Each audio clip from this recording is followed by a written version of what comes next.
It's the cold hard truth.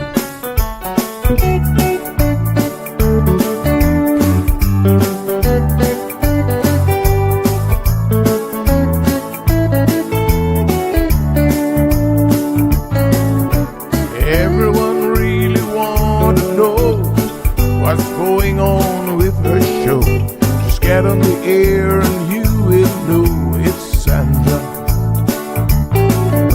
The queen of the mile road is here, helping people from everywhere. Get on the phone and you will hear Sandra. Now she will tell you how it goes, but don't you ever step on her toes, 'cause you will hear the cold hard truth from Sandra. They say she's the hero in town, helping people from all around.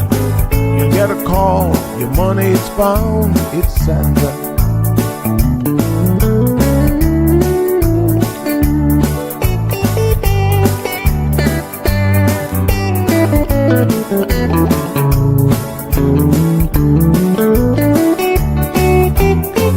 Some will call her late at night just to say that there is a fight, and she will not just leave it alone. She'll get up and call on the phone, and when politics starts on her show, everyone really wants to know the way the things will really go with Sandra. And some will start to criticize, get on the show and tell pure lies, but someday we'll realize it's Sandra. And when they start to argue again, she'll pull the heads to the wind, and soon you will be a friend of Sandra. 'Cause every day everyone wanna hear from Sandra. 'Cause every day everyone wanna hear from Sandra. 'Cause every day everyone got to hear from Sandra.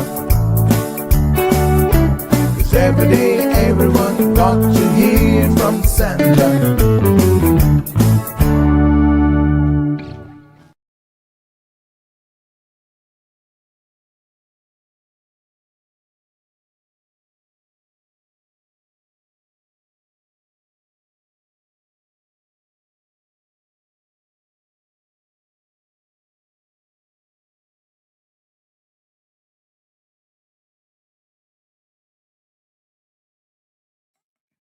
All right. Good morning. Good morning. Happy Monday. How's everybody doing this beautiful Monday morning?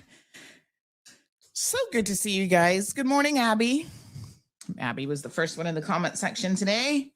Good morning, Irvelyn. Barbara G's here. Marshall, tell us a little bit about the weather in North Carolina. Has the snow disappeared? Are things warming up a little bit? Give us an update. We are going to live vicariously through you and everybody else who's been experiencing this super cold weather. Strongwell, good morning. Miami was chilly on Friday. Definitely sweater weather. You had to put on a sweater, but it wasn't too bad. Yeah, they had a little bit of breeze. It was the breeze that made you go. The breeze put a chill in your bones, honey child.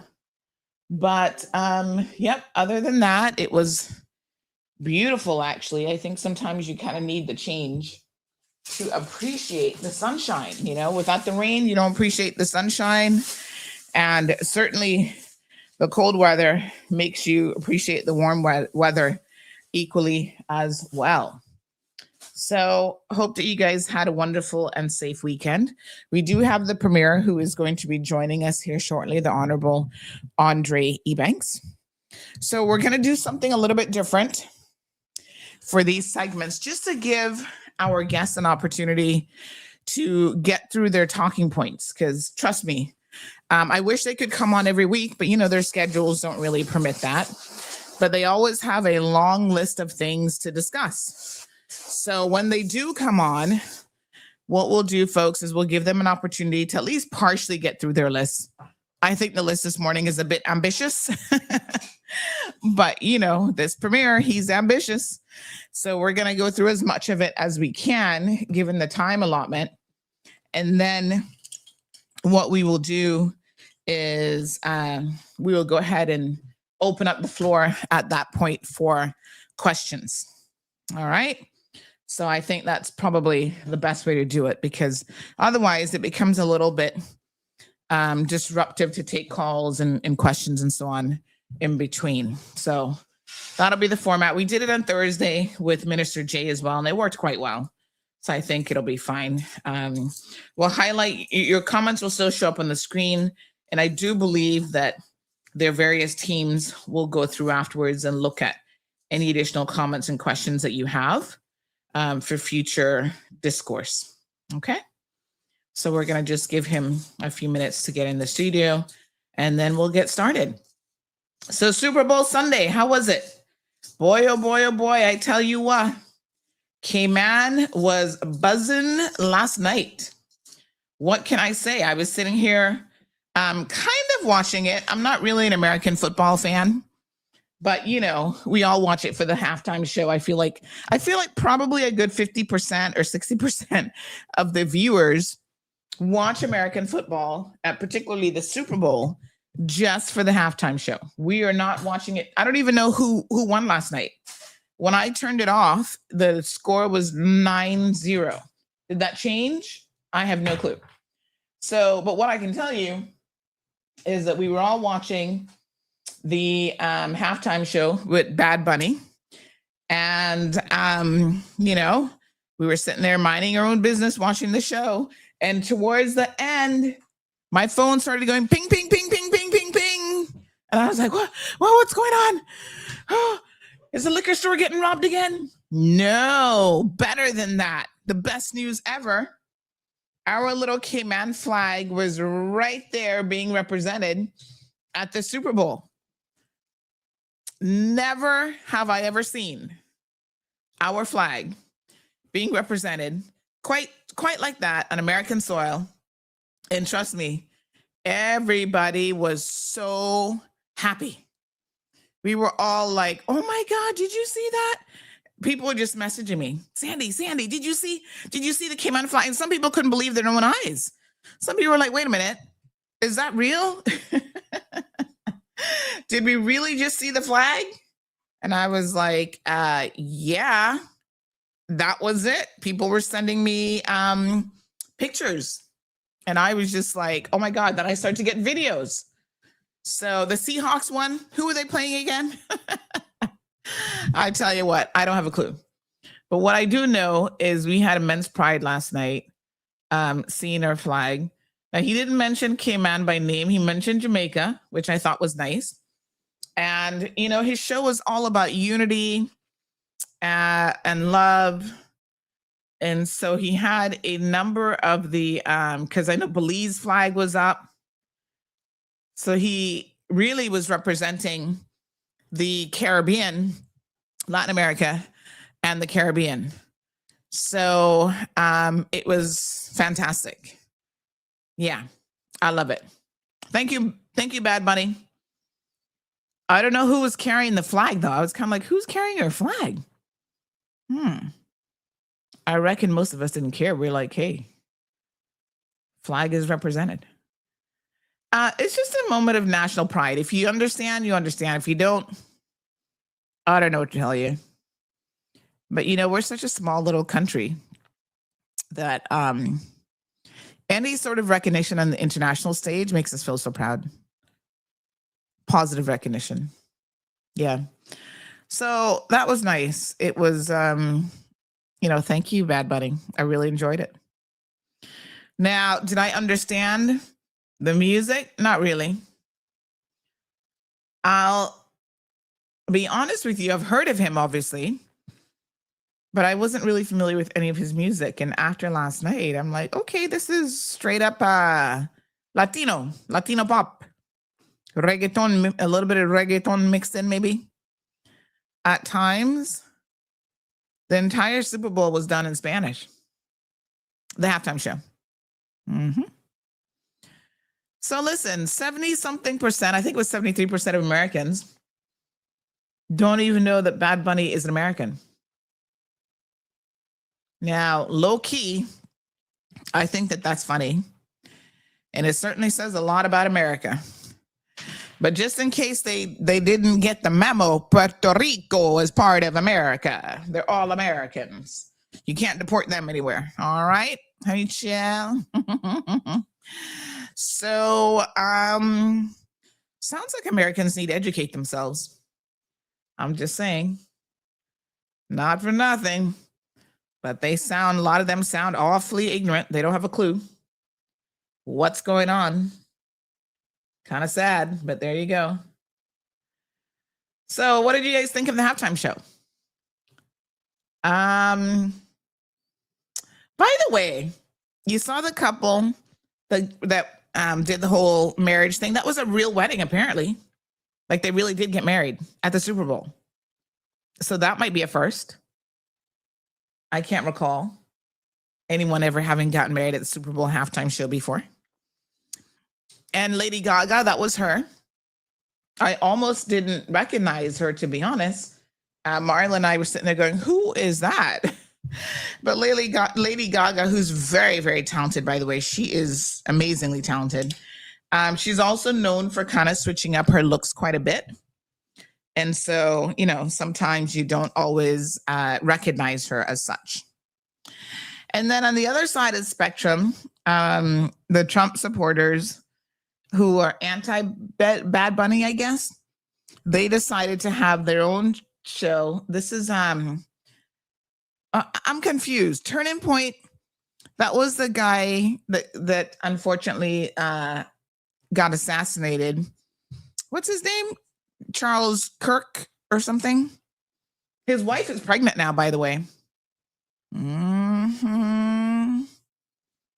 Somebody better do a DNA test in that situation.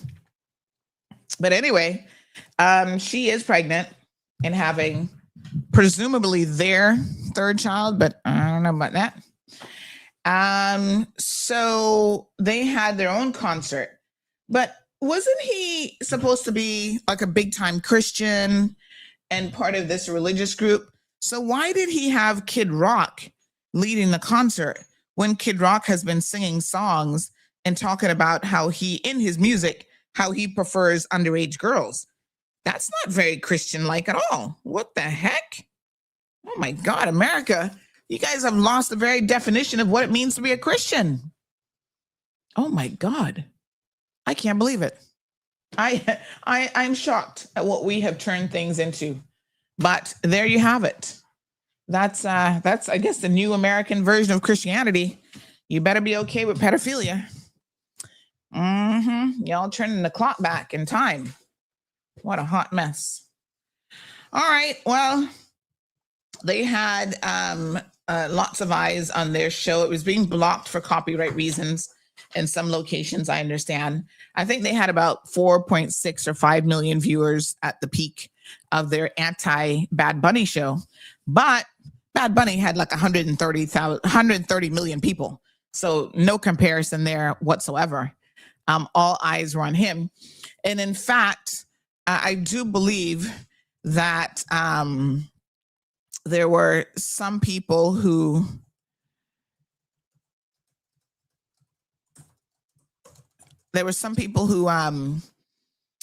like Trump, who were on the other side, who still watched Bad Bunny because they wanted to see what all the excitement was about. And then Trump said that it was a despicable show. Well, why are you watching it?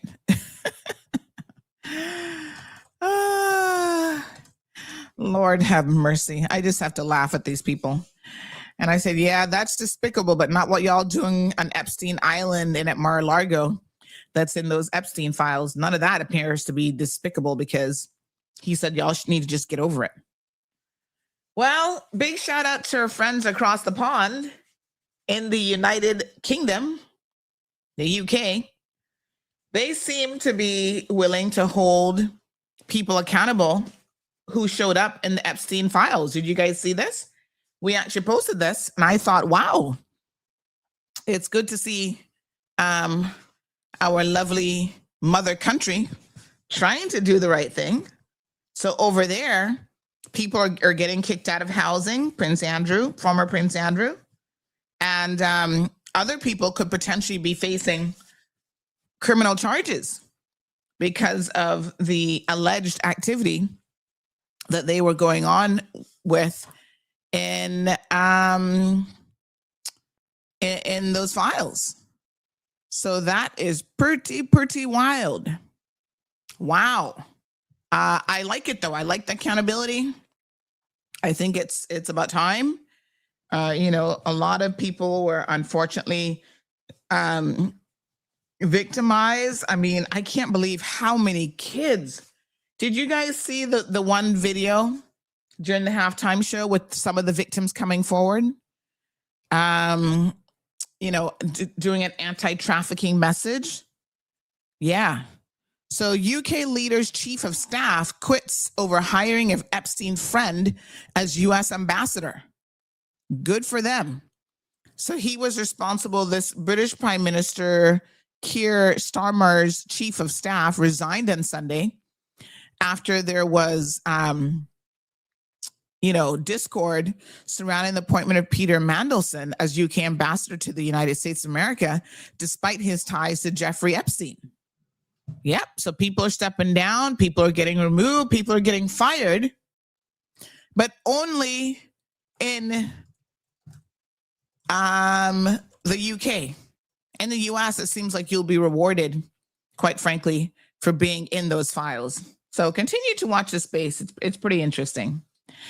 Unbelievable at times, but interesting nonetheless. All right. So big shout out to all the safe drivers out there.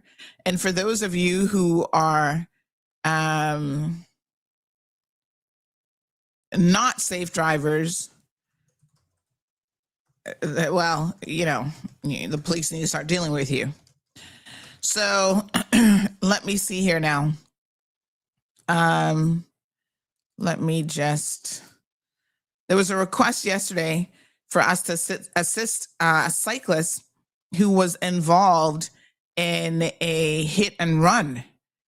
Yeah, he's got head injuries and he's in the hospital now. Someone knocked him off his bike there on, let me just get the name of the street. And they just kept Wahoo closed around 4 p.m. And the victim's in the hospital with serious head injuries. And the driver just kept driving. So if you saw anything around 4 p.m., I don't even know where Wahoo Close is, to be honest. But if you saw anything, please let the authorities know. Let me just check and see where Wahoo Close is. All right. Okay. All right. Someone said, good morning, Miss Sandra. I can't get you. Strange. We definitely got about 300 people getting me. All right. Let me refresh the links. Just hold on one second, honey child. They should be the same. So literally nothing changes with the links anymore. Oh, that's because I haven't updated them. My bad. Hold on. I see the problem. Okay, let me refresh. Un momento. All right, let me do this and then we will be well on our way. And did you guys notice let me just see here now. Did you guys notice the Public Works graduation on Friday, the graduation ceremony that we aired? I hope that you guys were able to catch that. That was really nice. So proud of those young men, and particularly the young ladies. The young women stepped up to the plate as the, top of the class, doing so well. Really, really proud of them. So fantastic. Hopefully, if you didn't get a chance to view it, please go back on our social media channels and you'll see it there. All right, the links have been refreshed. So now you should be able to get it. Thank you so much for the reminder to do that. Yeah, the weird thing is we can only refresh, especially Facebook, once the stream is actually live. Right. Okay. So I think we're all good now. So beautiful folks. What else was going on for the weekend? Let me just see the telephone number 936-2626. Like I said, once our premiere comes on, we will ask for you to hold your questions towards the end, and then we'll open up the lines so that people can get all their questions in at that particular time. Beautiful. All right, wee. Good morning, Sadiqa. Hello, how are you? Miss Olivia is here. Anna Kieran says, hi. Okay. Hi. You might not be a regular here, but yes, we are Caribbean people. Respect is due to all of the world. I just love the unity message last night. I got to tell you. The unity message was really, really nice. So Marshall says the snow is all gone, but it's super cold. This morning, it's 18 degrees. Brrr. Oh my goodness, 18 degrees. Wowie. Nathina, good morning. Patricia Blake in the house. Adriana, how are you? Says best halftime show ever. Yes, sir. Adriana had on her dancing boots. Seattle Seahawks won 29-13. Thank you, Marshall. I was kind of wondering. I thought, wow, going into the halftime to have it be 9-0, I was like, is this going to be like what Super Bowl had the lowest score ever? Hold on, let me ask my trusty AI assistant. What do we call my AI assistant again? I keep forgetting her name. Are we going to call her Samantha? So what Super Bowl had the lowest ever scoring? Yeah. Let's see. And thinking, researching, bam. The lowest scoring Super Bowl in NFL history is Super Bowl. Oh Lord. I hate when they give me the Roman numerals. 53? Was that it? Hold on. I got to cheat and look this one up. I'm not very good with my Roman channel. Yeah, 53. All right. Because once you get past like 20, I don't know what the other numbers are for. So L is 50. So it's 53. In that game, the New England Patriots beat the Los Angeles Rams 13-3 for a combined total of just 16 points. And what's the highest? Let's check it out. So the highest, let me see. The highest score was, oh God, here we go again with the Roman numerals. Is that 29? Okay, yeah. 2 10s and then a 9. Okay, so it's 29. And the highest score was, let me see who played. It was the San Francisco 49ers who beat the San Diego Chargers 49-26 for a combined total of 75 points. Wow, San Francisco 49ers won they got 49 points. Interesting. All right. Thank you, Anna. She said the Seahawks won. Mitzi, good morning. Hello, Damaris. How are you? Miss Lucille, so good to see you from across the pond. Craig Ebanks said, in my opinion, that was the worst halftime show ever. It switched to the Honeymooners. Ha, ha, ha. Okay. Well, everybody has an opinion, Craig. But I can tell you that most people actually enjoyed it, even if they didn't understand what Bad Bunny was saying. They thought it was a good performance. And that's what it's all about, right? It's about performance. Now, what I really loved, and Edgar touches on this, he says, good morning, Sandy. Bad Bunny brought out roots and the inter-Caribbean Latin culture and tradition. Big up Cayman flags and Nicaragua. So Edgar, I think that what was even more important than the music was the unity that was displayed and the culture. You're absolutely right about the tradition. So we saw, for example, the straw hat, which we're all familiar with, our thatch hats. We saw the cane fields.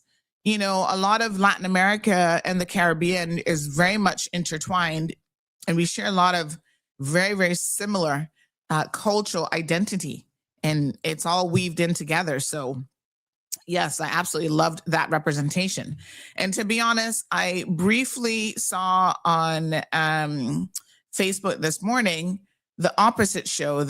What are they called again? Whatever that show was called, with Kid Rock. And I'll be honest with you, I didn't understand a word he was saying either. So from the perspective of language, it hardly mattered. I didn't understand Kid Rock, and I didn't understand Bad Bunny. At least Bad Bunny was speaking Espanol. I think Kid Rock was actually speaking English, and I still couldn't make out the gibberish, and sounded a lot like, back in the day, what we call head banging, devil worshiping music. That's what that sounded like to me. And that was supposed to be the Christian position? Okay, y'all special. But anyway, I didn't understand either one, so it was neither here nor there from that perspective. But in terms of like cultural representation, inclusivity, the unity, the flags, like all of that was on point. Like it was beautiful, absolutely gorgeous. And again, our Cayman flag, once we saw that started to wave, I was like, oh my God, my little heart just like loves that flag. Good morning, Hermes. How are you? KK says, interested for when the premiere comes on. I surely want to hear about the housing, etc. Well, that is in his area, by the way. That's Minister J. But again, listen, Minister J has made a commitment to come on at least once a month now. So we got him locked in. Ministry matters for his ministry. So we will get to the housing conversation with him because it is a very, very important one. And I do understand that there is quite a bit that is happening there. So hopefully the next time he's on in March, because he came twice this month. Well, I guess technically that was the end of January and now February. So he'll be back, KK. So we'll get him to answer that question. So don't forget that the ministers actually have very specific areas of responsibility. So although the premier is, the overall leader, there is quite a bit that he is also responsible for. So let me see if I can find, in fact, someone keeps reminding me about the chart of areas of responsibility. Let me see if we can find that for the ministries. Responsibility. All right, let me see if I can put my hands on that. Ministers, real quick. And then we can tell you exactly what areas fall under the Honorable Premier Andre Ebanks. All right. Jim says, best halftime Super Bowl show ever was 2007 with Prince, Purple Rain, followed by Michael Jackson in 1993. How do you determine what was the best? Is it based on the number of views? Jim says the unity was spot on. The performance was mediocre. Because if you do it based on the number of views, definitely the halftime show last night had the most number of views. So let's see what Super Bowl halftime shows. I think Michael Jackson is in the top 3. I don't think the Prince is, though. Let me see. Let's give the top 5. So the top 5, I know that Michael Jackson is, I think, number 2 or 3 on the list. The most viewed. Oh, okay. They don't have last night's show on the list, but they said the most viewed so far, I guess, 2025 with Kendrick Lamar had 133.5 million views. Michael Jackson was a close second in 1993 with 133.5 million views. Usher had 123.4 million. Rihanna is in the number 4 spot with 121 million. And then Katy Perry in 2015 with 118 million. So I don't know if they don't have the numbers in yet for Bad Bunny. That's possible. But he might move up into the top 5 spot. and somebody else, because I heard numbers coming in definitely well over 100 million.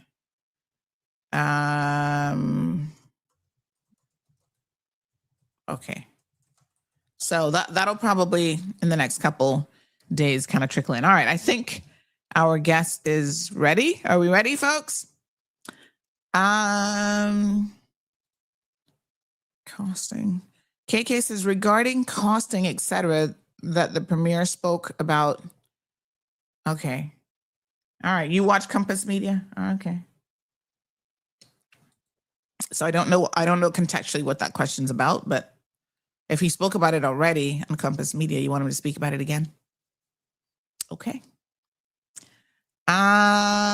Mellow Fellow said the set design for the halftime show was epic, in my honest opinion. That's the part that really stood out for me. Obviously, the unity was amazing, but the different scenes, like at first I'm like, is he even on location? Because this looked like this was being shot somewhere else. So I agree that the set, as you say, I think that's the correct word for it, was really amazing. Like I said, the whole sugarcane, the straw hats, and he moved from like different scenes. It wasn't just like singular stage. He actually moved through, the wedding scene was different. Lady Gaga was obviously in a different stage. So they had different areas earmarked. And I thought that, yeah, that was pretty cool. And that a lot of preparation obviously went into that. Mellow Fellows' intersection of the various Latin Caribbean cultures was beautiful. There were people playing dominoes. This was fire. Oh, I didn't see the dominoes players. Oh, I need to go back and watch it. I missed that bit. But when he gave the little kid like the Grammy Award being symbolic of him, if you know anything about Bad Bunny's story, he had a dream, like so many Americans, I suppose. And coming from Puerto Rico, he had a dream, and he is now one of the most decorated Grammy Award winners, certainly on the Latin American side. He's won a ton of Grammys now. And so that was his dream. And he, at one point, I think in life, he was like a waiter or something. And look at him now.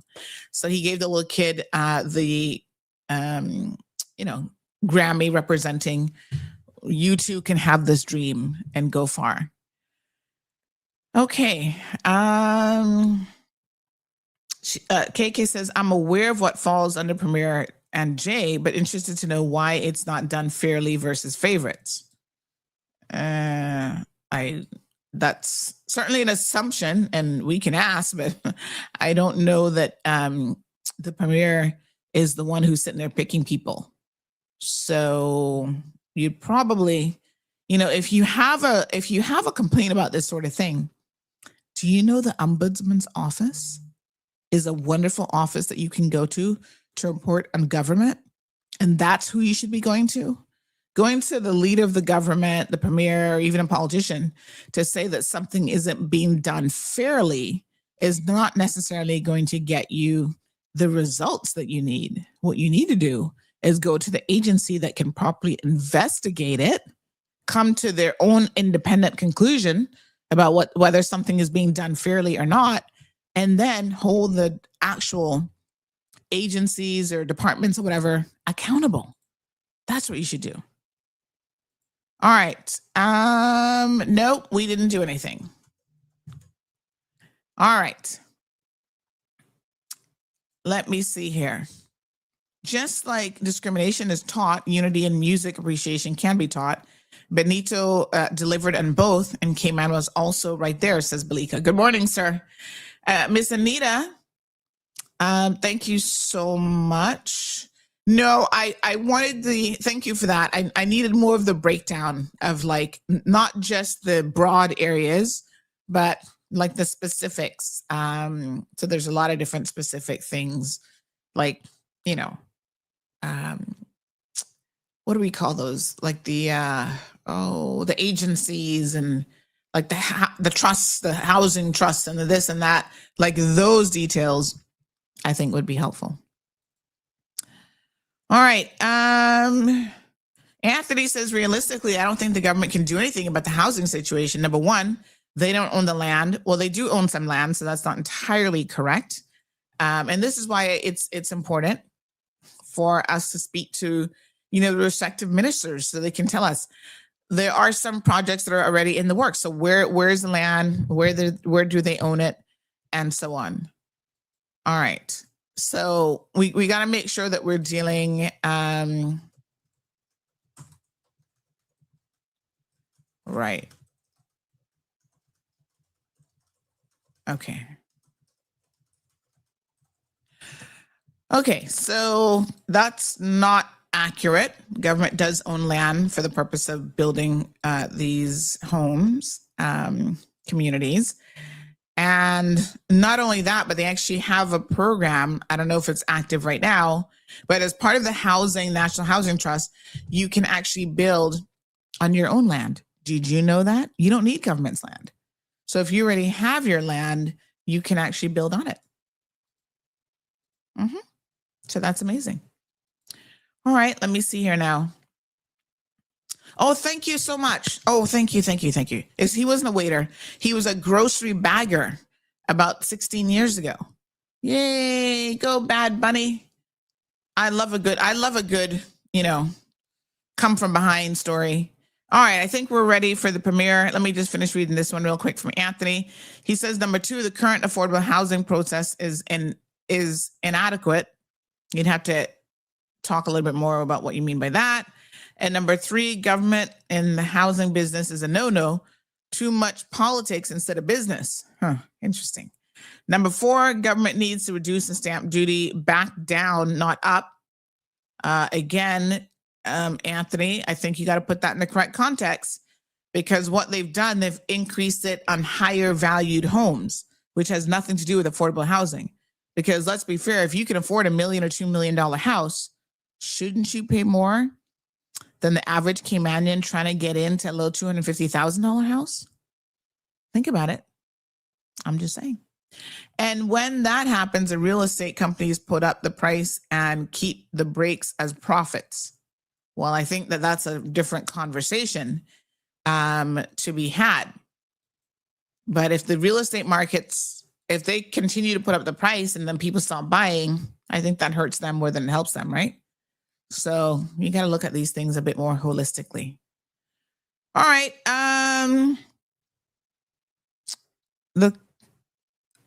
So Greg says last night's show wasn't the full version. There's a longer one available. I don't believe his performance was live. The complete show can be found on Apple Music. Oh, I'll go check it out. Thanks, Greg. Morning, Miss Daisy, joining us from, are you in the UK at the moment? She said it was nice to see the flag. Mm-hmm. All right, folks, the Honorable Premier is here. Let's go ahead and give him a warm virtual welcome with your hands, your applaud. Good morning, Honorable Premier Andre Ebanks. How are you? Mic test. Can you hear me, Sandra? Loud and clear. Thank you so much. Good morning to you. Good morning, Cayman and Caymanians overseas. So good to have you joining us this morning. Pleasure. Tell us how you felt. I don't know if you're a football fan, but did you get the opportunity to watch the halftime show last night and saw that beautiful Cayman flag being represented? It's always bittersweet when your team doesn't make it. Oh. So it is easy for interest to sort of diminish when your team doesn't make it. So my team from high school is the Green Bay Packers. And because I did university in Baltimore, I have a soft spot for the Ravens. Okay. Neither made it.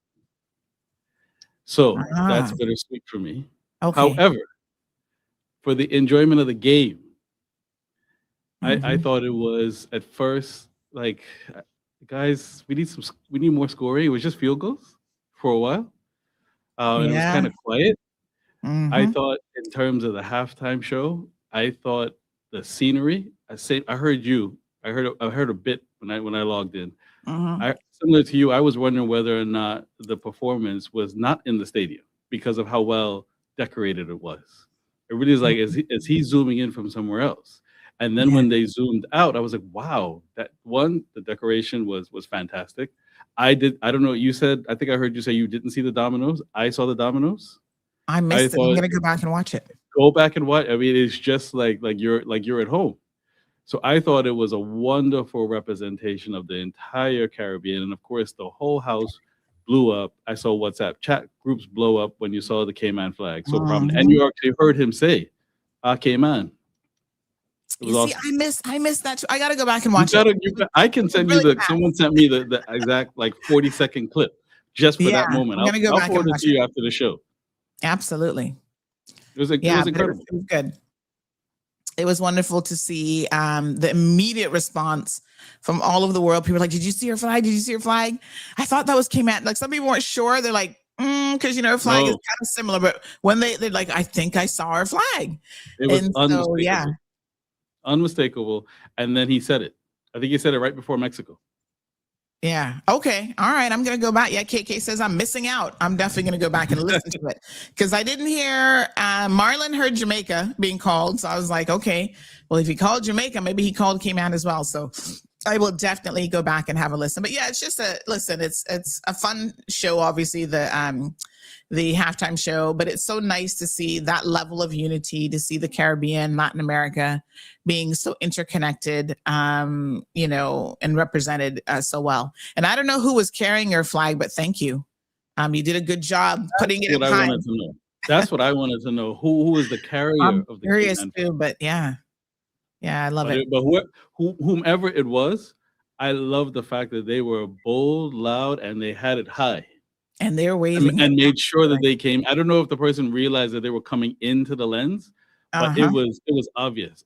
Every red-blooded Caymanian went wild. My phone blew up. Yep, absolutely. So we are Plain and Straight welcoming you to this show. So it's a big welcome to Premier Andre. We're always so happy to have him and our government members come to visit us.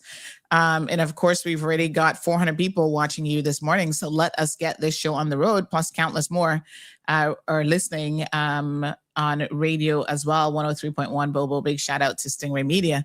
So it's so nice to have you here. I feel like we don't see you enough, but when we do, we've got lots of ground to cover. So let's get into it.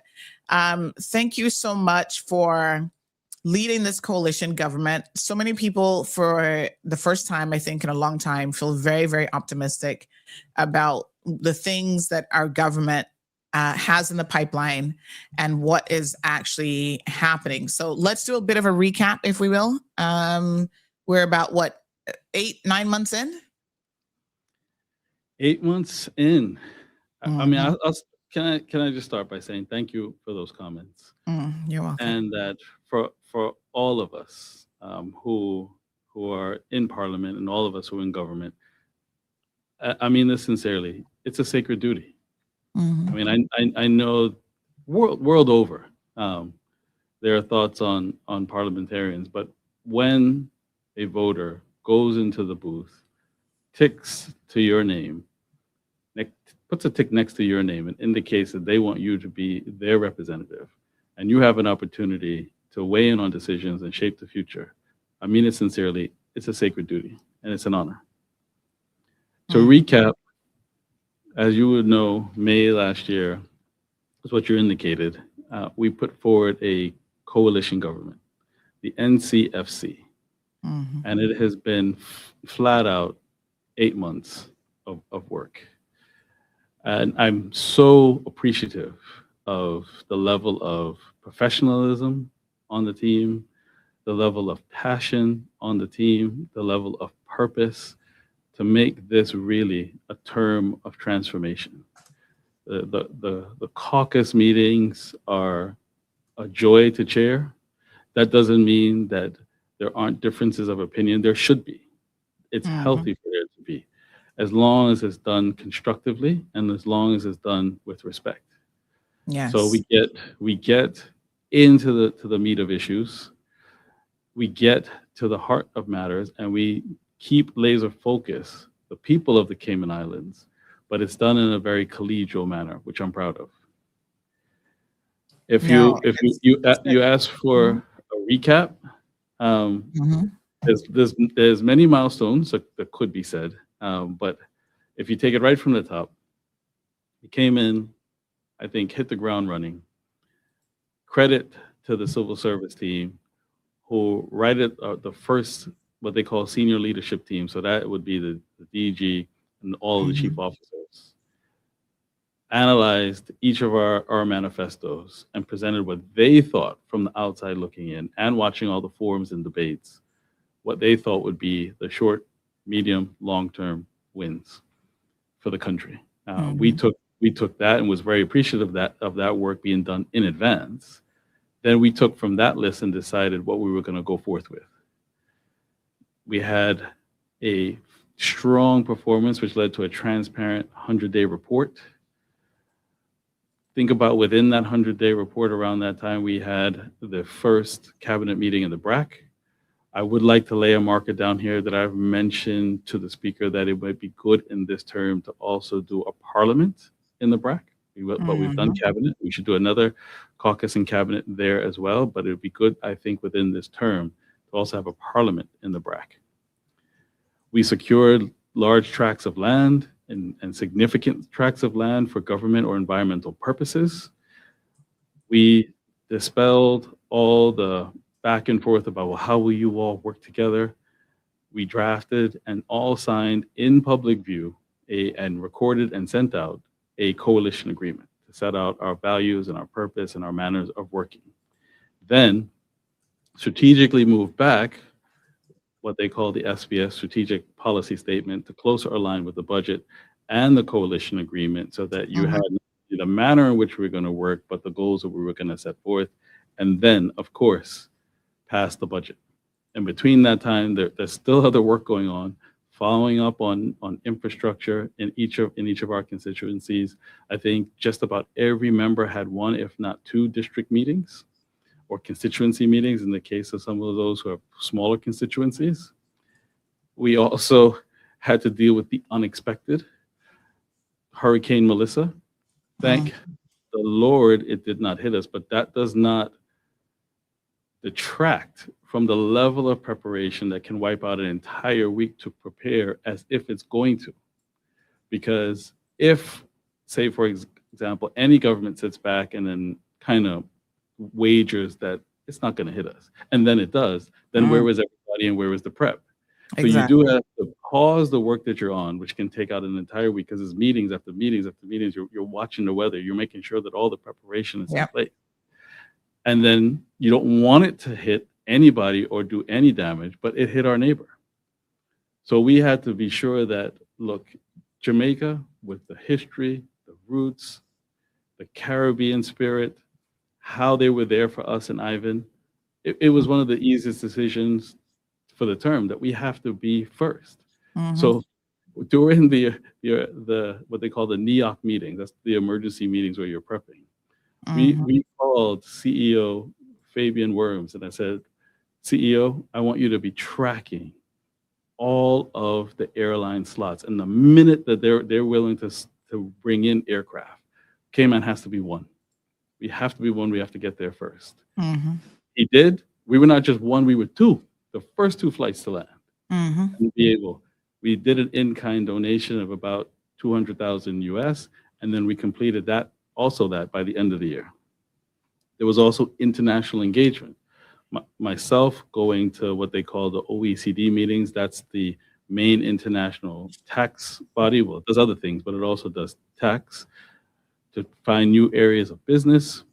In India, I can go on to that when we start to talk about financial services, and also the Joint Ministerial Council with an entire delegation. So it's not just myself, Minister Kathy, Minister Ralston, Minister Jay, it was CABSEC, other chief officers, Attorney General, Governor was there, range of meetings of matters that are of importance to Cayman. I think I got up just about every morning, sent voice notes back home so folks would understand, if not every day, every other day, what was happening in real time, because we knew that it was going to culminate with a busy legislative session when we all returned. One thing to probably mention there that was, by all accounts, a very strong success. If you talk about the Super Bowl performance and showing Caribbean culture, Cayman Day 2025 was a fantastic affair. I think we posted about it, a press release about it, to see our young people and then listen to where they are in their studies, what they plan to come home to. I mean, some of them are just studying stuff that I didn't even think was on the radar for me when I was in university. Just just an amazing time to see them celebrate Cayman and be hopeful about the future. Then came home to a busy parliamentary session, major legislation passed in terms of immigration reform. The Caymanian Protection Act is back. And I think I heard earlier a snippet mentioned about the stamp duty. Yes, it had to be increased. And as you rightly said, to put it in its wider context, it was for 2 million and over. And when it came out, we got some feedback from those in the real estate market who were concerned. And so, but listen, we know that historically it had gone as high as 9%, and you're worried about the double digit. But think, we need that extra 1%. All of it matters, because how else are we going to then, which was the root, I think, of the comment, then have additional funding that we can put into affordable housing? So all you need to tell your clients are, yes, it's gone up. There are increases. Governments the world over will increase from time to time when they need financing or revenue generation for other services. But you're on one end of the spectrum. Government also has to look at the other end of the spectrum of those who aren't on the property ladder yet. I don't think it's unreasonable for you to be able to go back to your clients and say that. So, okay, now that we have a fuller rationale, yes, yes, caucus, yes, Mr. Premier, we can go back and do that. So it has been, and that on top of all of that, once you're out of Parliament, you're out of cabinet, all of the MPs are out visiting constituents, catching up on appointments, things you couldn't get to, particularly when you're in the executive, when you're in caucus, to be able to do a range of holiday season activities with not only just constituents, other stakeholders, just family and friends. So after all of that in 2025, I looked around at the team and said, look, in my view, as team leader, you all need to power down for the first 2 weeks of January. It is unreasonable to keep working at that level of pace. If we're going to be serious about in the country about physical and mental health, it has to apply to parliamentarians as well. And now notice, I didn't say power off, because I know there were members, and I was watching the caucus chat and myself, who still approve things, push things along, but at a bit more of a healthier pace, so that you can recharge and be ready to go. So although I heard you mention like to see more of me, and we will do so, but I thought it was important for the team to take that bit of time to recharge, because also it's not just the long hours on them, think of their families.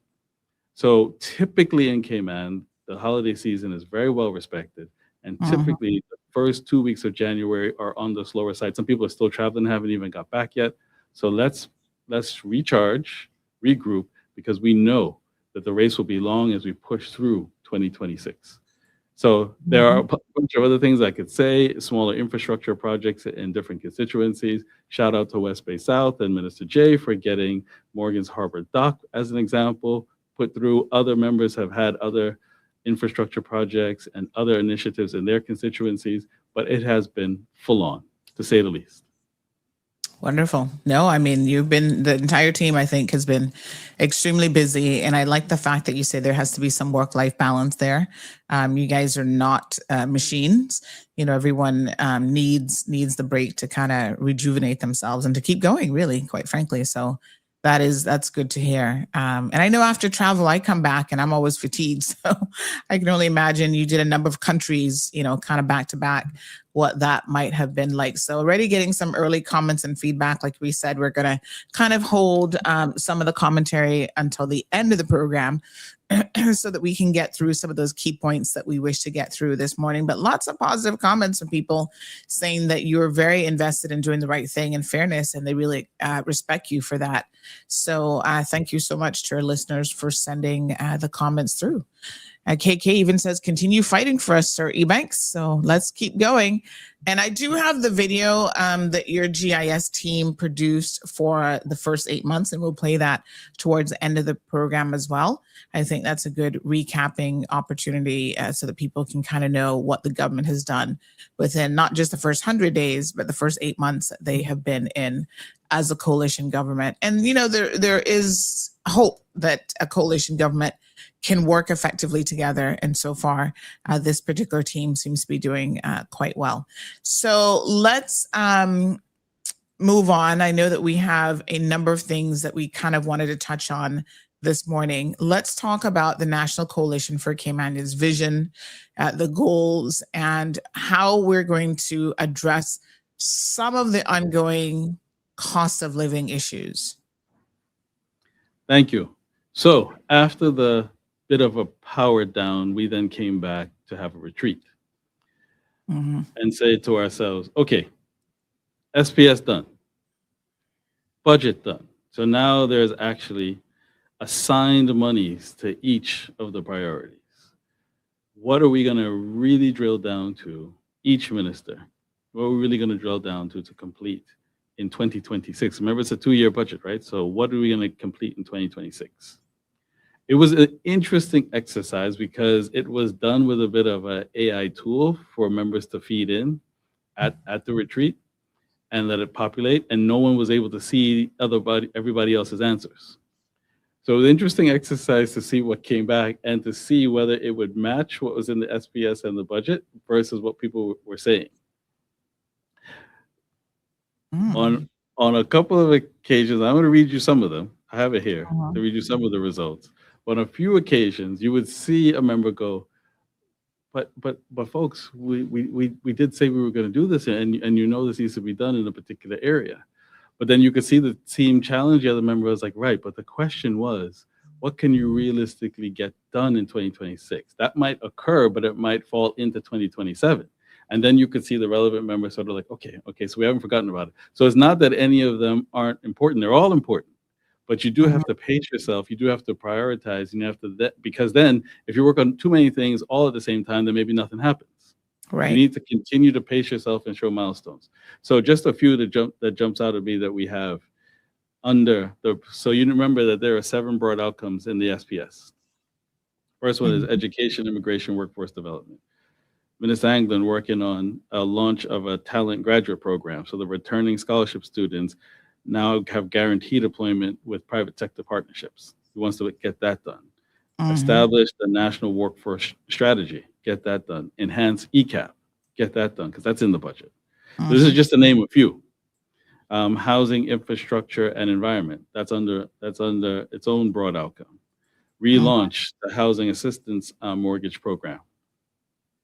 Address waste management. So finally wrap up the historical regen deal, get the last bits of that finalized.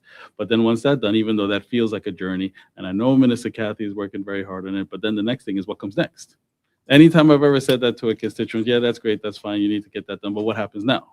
Now you then have to come up with a country with a plan on waste management that is manageable within the country's budget that will actually move the ball down the field. Also get done a stormwater management plan. Now that we're developing in different areas, and areas that used to be the catchment area and catch the flooding, now that has now been filled or built on, then that spills into somewhere else. We have to now get our arms around that.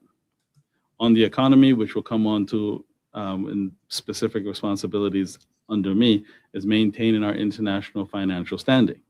So making sure that we're addressing the FATF and other global standard setters to keep our, not just our reputation, but our standards in track. Then also, what's the plan, for example, in the economy for fronting? Is the trade and business license regime 60/40 actually working? Do we need to now reform and look at that? Because if it isn't, then we need to figure out what now will be the enforcement tools. What can we utilize to be sure that Caymanians are actually in the businesses and are actually striking that 60/40 balance as is intended to? Or do we need another construct? So we're trying to work on a reframing of and a revamping of the trade and business license application structure and all of the laws between it that's connected to it, the Local Company Control Act, all into a 2.0. Because I said this on the floor of Parliament, it was all done previously with good intentions when Caymanians weren't in some of these advanced industries, but now we are. So now we need to now retool that legislation. What's going to be the future vision in tourism? Say, for example, the very long-standing issue of Little Cayman's airstrip that needs to be regulated. Should it remain where it is? Should it go further afield? We have a working group now trying to make the case that, hang on a second, you can create a very unique tourist or visitor experience for Little Cayman Airport right where it is, of just regularizing that space, nothing too fancy, because we all love Little Cayman for what it provides you. It provides you a serene place, a calm place that you can just go back and relax. So why reinvent the wheel? Let's see what a working group is going to come back and tell us of whether or not Little Cayman Airstrip can remain exactly where it is, but have to be brought up slightly to a regulatory, what they call aerodrome standard, so that you can have safe piloting in and out. Health and social development, enact the Anti-Sexual Harassment Act. There's a body of operating regs that need to follow into it. It's overdue. We're behind international standards. The legislation finally was passed within the last term, and now is going to come to fruition, hopefully, as an enforceable law. Minister Kathy has done her press conference with a revamped HSA board. That's going to look forward ahead of what the future is for HSA in terms of health insurance cost itself. So that's one, you have CARE and the minister's vision to take the entity forward of HSA to mainly focus on primary care, now that we have a range of specialists, hospitals and clinics on the island, to make sure that they're doing primary care to the best of their abilities, dealing with their capacity issues. But at the same time, you have the cost of healthcare. So Minister Anglin is also working on that side of it to establish, under the Constitution, Section 54, a minister can establish a committee to work on a particular issue. And his vision is to have a bipartisan committee look at the cost of health insurance and whether or not we need to move to a more universal system and take better and more full advantage of the government's purchasing power to provide better healthcare plans and more affordable healthcare plans. So look out for that piece of work. And then further afield, Caymanian identity and culture. Minister Isaac and I are considering, and it will largely fall that he'll take this forward, as he should, as the Culture and Heritage Minister, is really trying to put together a project to hone our Caymanian identity. It's here, we celebrate it, it's there, and it's, I would say it's kind of, I don't want to say scattered, because that's not the right word. It's present, but I don't know that it's laser focused and targeted, and you can point to it as a project of who we are as a people in the modern context. So what his ministry is going to embark upon, together with Office of the Premier Team and Cabinet Office, is a project in which we then identify what does it mean to be Caymanian in one place. So I've alluded to this on other talk shows and said, when I go to other countries, so say, for example, whether it's India or Singapore, they're some of the most recent, it's undeniable that you are in a Indian first or Singaporean first country. They seem to have been able to hone their identity of who they are as a people. And Singapore is interesting because, similar to us, they're a small international financial services center with a blend of people that come and some become Singaporean, some have been multi-generational Singaporean. It is also used to be a British overseas territory before it became independent. But they seem to have somehow honed what it means to be Singaporean in a more sort of structured way. And that's what I think we're going to want to achieve, at least set out. I don't know that it'll be done in a year, but we should set out in earnest in order to do it. So that just gives you a range of some of the projects that will be taken forward that are within the budget that the government is focused on. But that means that there's also issues that you can't really fit into one particular ministry, like the cost of living. If somebody were to ask me, what's the one thing that's on your mind constantly, is how do we crack the cost of living? I have a couple of thoughts on this, which is why you were asking about the GIS graphic or visual. So if you want to go to that now, because it was interesting on the one hand to hear what people feel, what they're purchasing, what's expensive, but what does the data actually tell us of what is costing households the most? So if you have the bar graph, this might be a good time. No, I don't actually have that. What I was referring to was your 8-month recapping in Oh, video form. So yes, nobody gave me that bar graph, but let me see if I can okay. get it quickly from the team. No. You can maybe show it afterwards because I don't Okay. want to slow down the Yeah. show Yeah. for Sure. viewers. You can show it afterwards, but when you are able to show it, and it's based on Yes. 2023, I was asking the team to be sure, but I don't think it would have changed radically in 2024, and of course, 2025 wouldn't be available yet. When you see that what households are spending high by a mile on the bar graph is the cost of energy and the cost of housing. Food, I think, is a distant second on the bar graph. So that means that those are the areas in which, if we laser focus on those, would have the most impact. Energy stands out to me for the obvious reason that we've been talking about for years. We live in the Caribbean under the sun.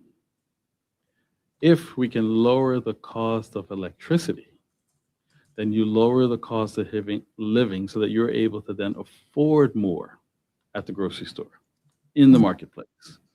So I've said to Minister Anglin, for which OFREC falls under, Minister, we've been working well together. You've got a massive ministry, arguably one of the most important ministries of all of government, not finance, education. You also do have finance, but I need in 2026, the country needs in 2026, a laser focus on the cost of electricity, because it'll not also give households money back if we can reduce that cost. It also gives businesses money back because they will now have to pay less on their utility bills. So this isn't anything new. I believe this was in the TCCP manifesto. I think it was in other manifestos.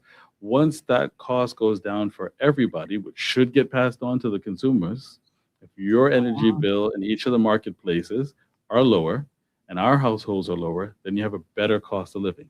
Because from what I see, there just seems to be too much tension between the regulator, the main utility provider, and the energy, and the green energy group. That means that what those stakeholders need is a clear vision and government leadership as to where we're going. What we want are lower bills. How do we get there? What are the barriers? What policy direction do you need from the government to get there? That doesn't mean that the minister will stick his hand in to approve a particular regulatory application. That shouldn't happen. But what should happen is, what is the macro vision of where we're going? Because it's not just an environmental matter, it's an economic matter. We have to reduce the cost and that pressure. And with green technology already there, so this isn't pie in the sky stuff that will take 5 years. Green technology is already with us, been with us for years, starting to see it more and more. How do we harness that in a larger way and remove whatever the policy or legal barriers are to appropriately get this energy to scale across the country? All right, I think you have the graph now. Yes. Look at that. So by far, all the way to the left, in terms of household consumption, is housing and utilities. By far, according to ESO. After that, it's transport, and then after that is food. Right. So that means if the top to the left, the top spender, or the top items that are causing us to spend reduce, look how much pressure could be taken off of the country. In addition to that, we have housing, which we touched on at the top of the show. There are a large set of issues to tackle housing, because you have tenants and landlords, and then you have owners, and then you have people who are not even on the property ladder yet at all, and then you have those who require social housing.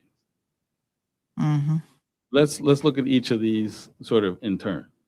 Right. In terms of the homeowner, right now you can go to legislation. Let me get the website, because I'm always in turn trying to, while we explain, also give the public the tools. Many may know this, but legislation.gov.ky has all of government's legislation transparently, and also bills. So if you go there right now and you go and you click on the tab for bills by year, and you click on 2026, the first bills of the year that have been approved by cabinet, and all approved by cabinet, have a registered land amendment bill 2026. What that bill brings in for the first time is a mortgage or a foreclosure protocol. This legislation has been developed from the Law Reform Commission, who put a great deal of work, thought, consultation, looked at other pieces of legislation, I think primarily the UK, so that if there's going to be a foreclosure, the banks now have a more unified code as to how, or procedure as to how they can foreclose. There's Let me also just ask you again, what is that one called? I'm just trying to find it here on the website. So I'm watching you now. I'll go up to the top of the screen. Okay. All right, now you see right under, see home? Home. Top left, Yes. home. And Right. then legislation, then links, then bills. Click on bills Yes. by year. Mm-hmm. Scroll down. These are the bills right now published. Okay. So Very registered good. land, right to the bottom, registered land amendment bill. Click on that. Okay. Wonderful. So for anybody else listening, this isn't just for the purposes of this show. This is where anybody in the public can go. There's no passcode. Mhm. There wasn't a passcode for you, was it? Just No. freely accessible. Yep. So this bill, we should be coming to the House on the 4th of March. That's when we will resume Parliament. For the first time has an act. If you scroll back up so we could maybe do a little bit of education.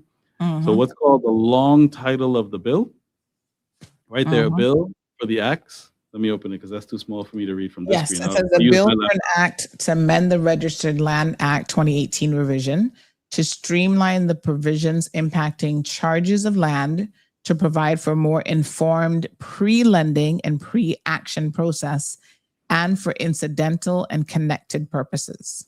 Right. So what that means, that's what's called the long title of the bill. What that means and what that's referring to is what the bill encompasses. So for the first time, we will then have one, a pre-action process. So before a foreclosure can happen, what's the process that the bank has to go through per the act? Also, there's also some prior arrangements in terms of making sure borrowers understand the terms before they enter into it in the first place. Yes. And then also for the first time, notice period for when there is going to be, I believe it's 30 days under the bill, notice period for when there's going to be an interest rate change.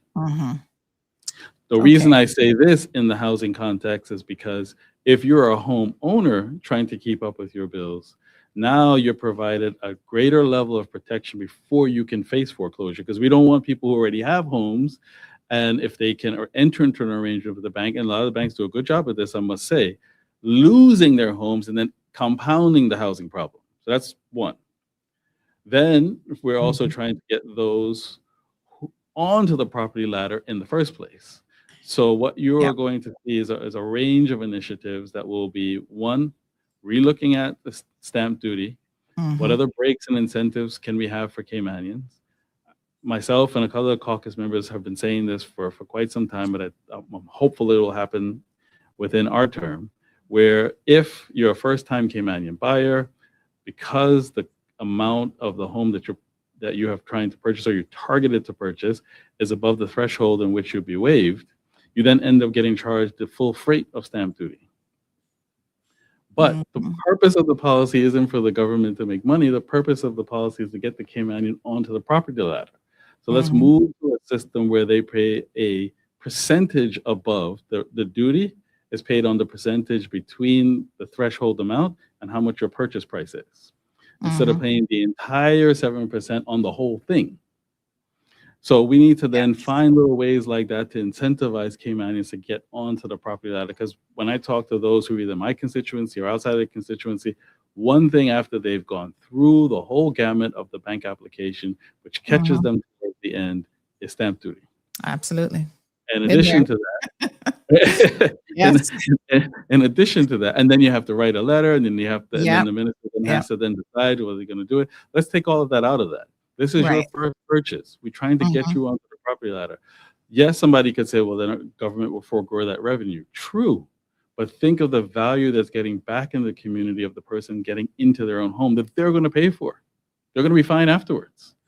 In addition to that, when we were in discussions with Cereba, when they were discussing their feedback on the stamp duty for over 2 million going to 10%, how else can you answer the call to lean in? So for all of your transactions, how else could you help? They came back unprompted by me. It was just laying out a challenge of how you could lean in. They said that they will, for each of their clients that are theirs, government hasn't cherry picked them, their clients, who they know are first-time Caymanian buyers, where Minister Anglin would have written the letter to confirm that they could get the stamp duty break. Their coffers, they will donate towards either closing costs or to furnishings to help the Caymanian onto the property ladder. So that initiative is there, it's tracked, we're ready for it. We're not involved in the mechanics of it, only to confirm to them that this person, by our books, is a first-time Caymanian buyer. Right. So then you have people who are trying to get in their homes, and then you have the long-standing issue that has not been revamped in quite some time, is the relationship between the landlord and the tenant. That legislation is out of date. When it originally has come to caucus within this term. But when we looked at it and saw how vast it was, and the last time there was proper consultation on it, I said, this is going to be confusing. This is not something that can just sort of be thrown out, because think of the passage of time. I don't think the legislation has had a serious look in, say, the last 10 or so years, where Airbnb may not have been a thing. What's the relationship there? There are a variety of different condominiums. The population has increased since then. So before something is just sort of thrown out half-baked that then ends up compounding the problem, Minister, which falls under Minister J, I think, one, we now have had an approved housing policy for the next 10 years, and the relationship between landlord and tenant is an important one and affects everybody. I think your team is going to have to do a significant piece of work within 2026 to do proper stakeholder consultation, and that we reshape that legislation in a way that is mutually beneficial. In terms of social housing now, for those who are unable to then enter, or either have been on the property ladder and have unfortunately either lost it or have other struggles that they don't have an income. I've talked about it last term. We identified Crown land in East End, West Bay, a few spots in town. Minister Isaac is now talking to developers and contractors and NGOs to be able to have what I call social or transitional housing. Right now, we all know of cases where people are either on someone's couch or unfortunately at a public facility or in their cars. There's only so much that historically, that from my perspective as a former social development minister, that you can do to negotiate with hotels who were a resource in the past, but have been continued, that window is closed. Only a few will do it now, and if you beg them. And you can understand why. They're meant for staycations and vacations. They're in profit to make business and give someone a leisurely stay. It is not meant for someone who they don't know will stay for what amount of time for a social cause. That now has to fall under the government. People may say, well, Minister or Premier, so a lot of these people have families. Why not just force the families to take them in? In this day and age, I hear that. But at the same time, you don't know what the dynamic is. You don't know what maybe the social reason is. And then you now put that into another household, and then that household becomes challenged. Or even if there isn't any particular danger or other urgency, then the cost of living on that family for the earners then goes up. And then the whole household could then fall into social welfare. It's about time that the government has to get to grips with this and have social housing. Now, I've mentioned this to Minister Isaac and my thought process from last term. It doesn't mean that necessarily government is the day-to-day manager of it. It could be that you enter into a partnership, which is part of what he's looking at, where we have the Crown land, and someone else is going to construct the homes and then manage it, but then government refers those who are clients and make sure that they are smaller groups, not a large set of clients, because there could be different issues. There could be domestic violence. There could be substance abuse. You have to be sure that our social technocrats are looking and studying who's going where and is it a fit.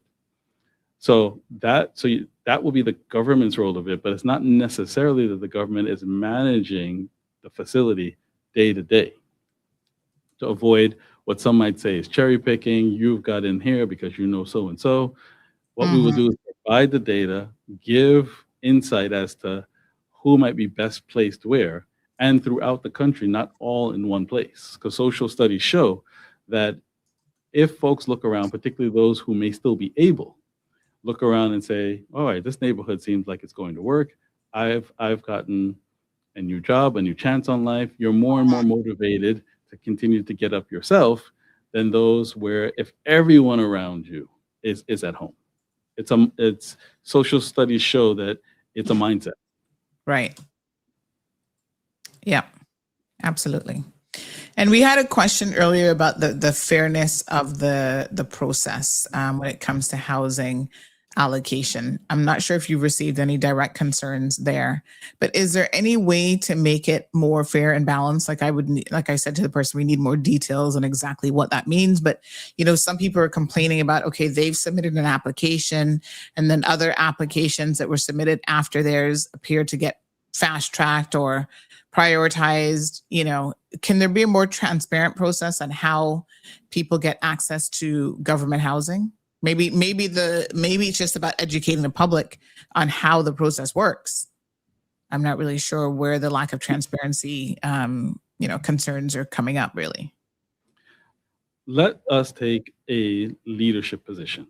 What a number of us in caucus have said to Minister Jay, which he doesn't refute, is let's summon the NHDT. That's what we're talking about. That's the entity we're talking about. Let's summon them to caucus. Because I'm not sure all of us sitting here as a caucus completely understand the process. Right. Because all of us in our constituency office will have a constituent who will come forward and say, I've submitted in 2023, haven't heard anything. I've submitted 2 days ago, no one writes back. The website is still under construction. Not that you're throwing the entity under the bus. We know that there's good work there, but let's summon them to caucus, give them the direct feedback from us. Let us give them pointers and how do we reshape it. So for example, in the area, which is slightly different, but I only make this as a proof point. In the area of housing repair, where now it was in a couple of different ministries, we put it all under the housing ministry, and Minister Dre has digitalized it, has an application, his team can go in and track. That is what the rest of us would like to see for NHDT. So that you can go in, see who's applied, when they applied, where are they in the pipeline, are they, because you mentioned, which is a very good point that I'm glad that you raised, Sandra, are you in the pipeline for those who are going to require government to build a home? Or can you apply for the other part of the program where you have land? So you're not asking to be part of Crown Land, you have land, but you're unable to afford the home. So can we have some identifiable pipelines for the two different programs? Where do folks stand and when will they be dealt with? Because I find in constituency work, if the constituent at least is aware of where they are in the pipeline, even uncomfortable as painful as it may be that they're waiting, they at least know. What drives people, I think, over the edge is that they haven't heard anything. Right. So leave that with us as a takeaway, to bring that entity in.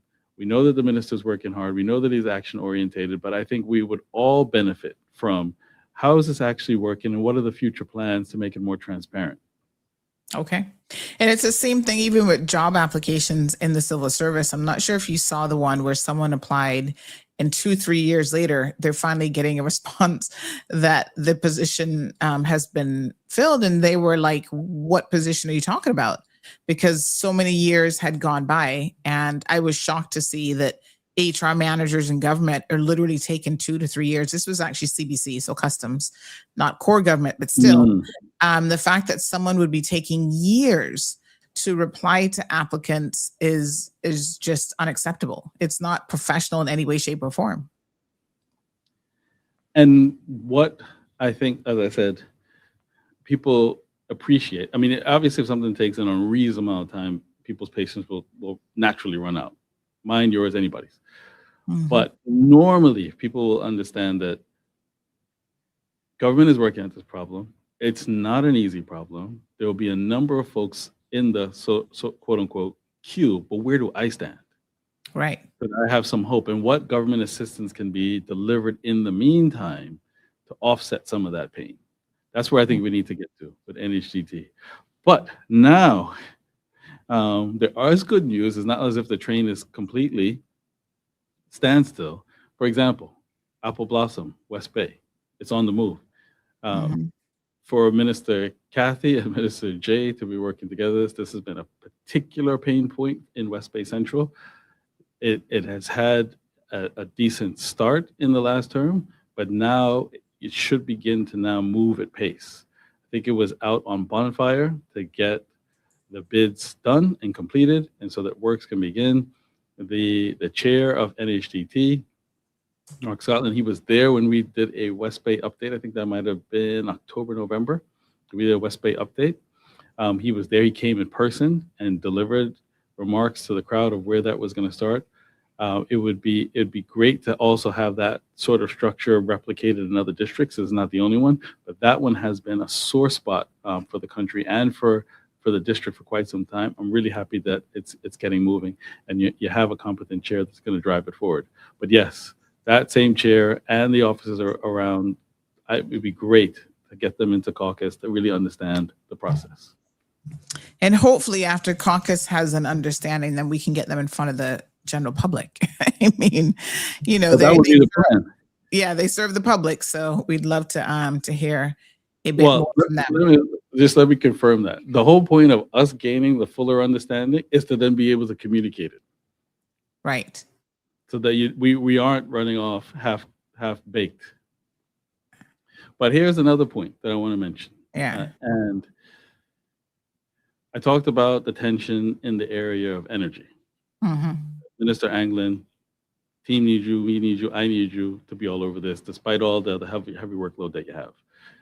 In relation to the tension that exists between the environment and the development, I've said to both ministers at the same time, Minister Kathy, Minister Jay, and I've said it to each of them separately, we need to have a better relationship between the environment and development. They are hand and glove. If we as a country are proud of the beauty that we have, which we should, it's a major asset. But at the same time, it's also a major asset to have world-class infrastructure. So you need both, and it's possible to do both. The country needs to see the two of you look at your pieces of legislation, policy, and rules, and determine what would make it work better so that the two halves function better as a whole, and we bring it together. That will mean that you'll not only have to have legislative modifications, you may have to have policy modifications. The boards then have to be operationalized to work at that function, and it flow through to the departments. But to continue on a road where it's judicial review and letters before action, that may help in terms of where the case law may be. But I think the country's seen enough of that. How are you two going to work better? How are we going to get to a place where we can have affordable housing, whether you're doing it on your own or through the government, without fighting, without infighting? We need a better, clearer vision to make a stronger, fairer Cayman. And it's the two of you as a chief policy. You'll have the whole caucus behind you, but the two of you need to sit down to get together and decide what is the new framework. None of us should be precious about legislation. Look at me. Right now, Minister Isaac is going to announce that there's going to be additional refinements to the Adoption Act, which is legislation I worked on last term. I don't care. Whatever was there that needs to be enhanced so that it works better for the country. He's in the process of looking to see, now that we've had the Financial Assistance Act on the books in 2022, legislation that when I was a social development minister put forward, he's looking to see whether that works and whether there needs to be refinement there. I don't care. Whatever is going to move the country forward. Can't be precious about these things, and this is my turf or that turf. At the end of the day, all legislation gets a 2.0 or a 3.0. All ministers should be looking ahead to say, what we've seen in the past is that we'll make a very large landmark change and then for some reason or another just stop. and not change it. What the country is looking for and the rapid change of pace is looking for is, I'm not saying you'll be working on it every 3 months, that's unreasonable, but when you find that something needs a revamp, let's lean in and actually do it. Have the stakeholder conversations. They're never easy. They're going to be difficult conversations, but the country has to advance and continue this to be a term of transformation. Okay. All right, time is ticking, so let's do some rapid fire questions and comments that we've got coming in. So this one says, "Morning, Sandy. Can you ask the Premier for his comments about the recent criticism that government is not having enough parliamentary meetings?" I hadn't heard that, so I'm not sure of the source of criticism, but have you heard about recent criticisms that you guys are not having enough parliamentary meetings? I haven't heard that. In fact, it's the other way around. Typically, what I've heard is that they like the pace of the parliamentary meetings. But the question offers me an opportunity to say to the country, again, for those who may have missed it, the next meeting, so we had one in December. The next meeting is scheduled for the notice has already been issued, the 4th of March. So Wednesday, the 4th of March. And the bills that you clicked on, where you showed legislation.gov.ky, those are the bills that will be before it. There's also motions and parliamentary questions. In addition to that, the Speaker and I believe I shared this with Leader Opposition, definitely with the caucus. The Speaker and I think I also, if I haven't, forgive me, but I also did the independent members, at least MP Saunders, have agreed a tentative schedule of the months of Parliament. So although 4th of March has been set, ideally we would try to meet in April, then June, and then per the standing orders, the House rules, there's a break in the rules for July and August, and then aim to meet again September and November, so that ministries can plan when the next Parliament meeting is. Those who have bills in train know the 28 days constitutional statutory notice period can be observed. They can plan. Simple things like the parliamentary staff at Parliament can know roundabout when the month is going to occur and all the work that they put in there. And members have an idea of when they can go begin to plan and travel. So if they see that May is unlikely to have a Parliament, they can plan their travel then, or they can go on official business then. So those are the arrangements. So I actually hadn't heard that. I actually heard people like seeing us in Parliament, and I'm looking forward to that continuing on the 4th of March. So I guess the question, or the point probably that needs to be understood by the general public, is you don't have parliamentary meetings just for the sake of having parliamentary meetings. There has to be material coming to Parliament, right? And it takes time to prepare the bills and all the other materials that has to come before Parliament. So if those materials, not work isn't getting done in between the meetings, having more frequent meetings wouldn't make any sense. But our job, and I think as busy as we've been, have justified the meetings that we've had. Right. All right. Yes. Just before, because it touches on Parliament, just before the next question is two things that I wanted to announce. Because Sandra, I like to come to your show to provide news and nuggets that maybe others haven't heard yet. We love that. I think you like that. Is that fair to say? Absolutely. Okay. So exclusives. Give it to me. So tomorrow I travel, and this is what touches on financial services, that when you and I work on and finally have the contract for Ministry Matters, I really want to make an effort for the country to understand fully financial services. So it's not maybe necessarily fully understood by those or practitioners and clients that have a widespread general knowledge of it. So this is why I make this point. Number one, and I acknowledge that we started slightly late, so don't feel like you're a slave to 9:30. I'll try to push to 9:45 because I do have a 10 o'clock to prepare for. Tomorrow I travel to the next FATF plenary. Typically, the FATF Financial Action Task Force, even then I shouldn't assume that the acronyms are known by all. That's the international setter for anti-money laundering and counter-terrorist financing measures, and the body that would have listed any country that falls short either on the gray list or worse, on the black list, and we were on the gray list a few years ago.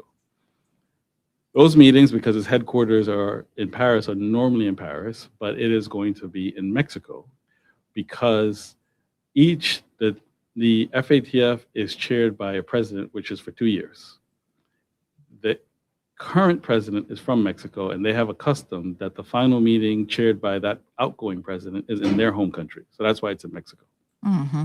The purpose of going, in case anybody asks, well, why do you need to go? We're not on the gray list. Mm-hmm. A couple of purposes. One, under the Mexican presidency, think back, Sandra, Mm-hmm.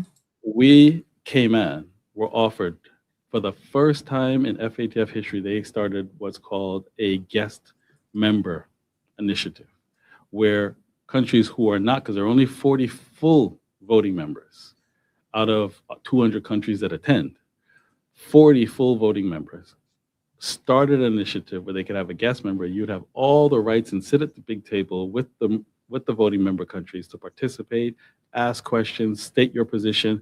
You just didn't have the right to vote because you're not a full-blooded member.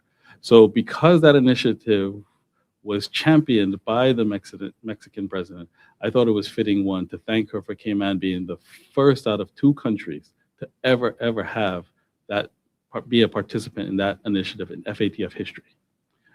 And we learned a lot from the exercise. Number 2, I also want to see, now that countries are coming up for what's called the 5th round, which for Cayman's 5th round evaluation, which for Cayman will feature December next year, December 2027, starting to see countries now getting assessed under the new framework. I want to see firsthand what will be the challenges. What points do you need to be mindful of in financial systems that will feature majorly in the exam, because it will apply to us. So this one is closer to home. It's not as far as Paris, for that other ancillary reason of thanking and showing appreciation to the Mexican presidency for driving the initiative forward. I'll be going to that. So that will take me through up until, leave tomorrow and then come back on Saturday coming, which is Valentine's Day. Got to be back for Valentine's Day, Tiffany, if you're watching. I'll be home. As long as the flights run on time, I'll be home. I have something planned, I promise. Once that weekend occurs, there's going to be a visiting delegation of UK MPs who are coming to Cayman. And so they will, some of them land on Friday, some even land maybe on Thursday of this week, definitely most in by Friday. And they will then have a full view of Cayman, in particular, on how we are structured from a law enforcement standpoint, from financial services, from the environment. They'll have a better view, so that these are parliamentarians that have been supportive of us so far, but we want to increase their knowledge firsthand so that they go back to the House of Commons and the House of Lords more fully informed and can educate their colleagues. So we will be having a range of meetings, I'm sure will be covered in the in the public domain. I believe you make sure you get an invite. There will be a media roundtable with them. So keep your WhatsApp line open. Office of the Premier will be in touch with you and all the media outlets. Nobody get jumpy. Everybody will be invited. So that we'll be able to have that conversation, as we did with Minister Dowdy when he came. Then it's by then that puts us to Ash Wednesday. And after the week following Ash Wednesday, I will then travel to CARICOM to meet with the regional leaders in the Caribbean. I think it's a very important conversation for Cayman to take part of as an associate member, given all of the developments in the region and the world.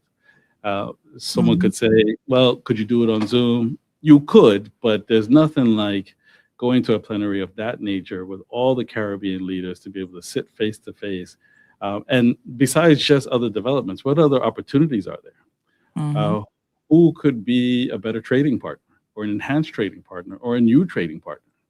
What else can we learn and help each other with, where we may be able to impart certain knowledge? There are other Caribbean countries that we've assisted in terms of financial services, in terms of knowledge, of regulation, and what in turn can they assist us with. So I think that's going to be a very important conversation at the last week in February. And then after that, into Parliament. So I wanted the public to get a lay of the land of what's coming up in the next 3 to 4 weeks. And financial services, hugely important. I said it on other outlets. I want to say it here again. And part of what we will be giving a greater education on to the visiting UK MPs is Cayman's position on beneficial ownership. Sandra, you are aware of this topic, but if you allow me a couple of minutes to maybe just explain it for those who may not follow it Sure. day to day. So this is about all of the business entities, particularly companies and partnerships that are the largest entities. Does the country have who is the human being behind it all? So if there is a business entity here, whether it's a telecom company from around the world, whether it's an investment fund or an investment vehicle, does the country know who's the human being behind it all? So we've established a central register that's been working for years. We exchange information in the tax context. We have international agreements where we exchange information on an automatic basis to 100 different countries every year. And on top of that, we have a framework in which is called an exchange of notes, where if UK authorities are hot on the heels of a bad actor, under certain process and procedure, they can be given information in 24 hours. What's been requested for many, many years, and there's another round of it, is to have a full public register where you could do a Google search and look to see, does Bobby Jones own this company? Cayman's challenge with that, and a number of other countries' challenge with that, is that then potentially breaches confidentiality and the right to privacy under the Constitution. Our concerns weren't unfounded because in November 2022, the EU grappled with this, where a stakeholder applied to the European Court of Justice to say that Luxembourg's public register was unconstitutional. The court in that, and this isn't some small court, this is the European Court of Justice, came back to say a full public register is unconstitutional.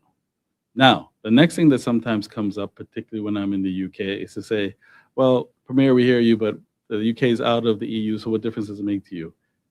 Hold on a second. The European Convention on Human Rights is a treaty that was bound by all EU countries. Our Constitution, our Bill of Rights, is substantially similar to that when the UK was a member. So our Bill of Rights hasn't gone away because the UK has now left the EU. It still remains. An eminent constitutional counsel have told us, because the provisions on the right to privacy are substantially the same, it's hard for us to see that the Grand Court here could come to a different decision than the European Court of Justice. So you do have to be mindful of the right to privacy. But what the judges in the EU case said was, there's probably one area that we could see, which they call legitimate interest, where if an accredited journalist is on the heels of a bad actor and just needs that bit of data to crack the case, that might outweigh an individual's right to privacy, because the public may be in the public interest to make sure that the bad actor is brought to justice. So that is the standard we have moved to, which isn't because we're capitulating to one country. This is where we could see regional standards moving and it being the next iteration. So rather than what can occur in the past, scramble at the last second and end up on a list, let's be proactive about it. Let's see that has some sense to it. Let's go ahead and meet that standard. So at the moment, where there may be UK stakeholders or otherwise who want full access, we really have to say, I'm sorry, I understand your position and I understand the reasons that you are advocating it, but we have to be mindful of what works constitutionally and operationally in Cayman. And this is what we have at the moment, which is already above the FATF standards.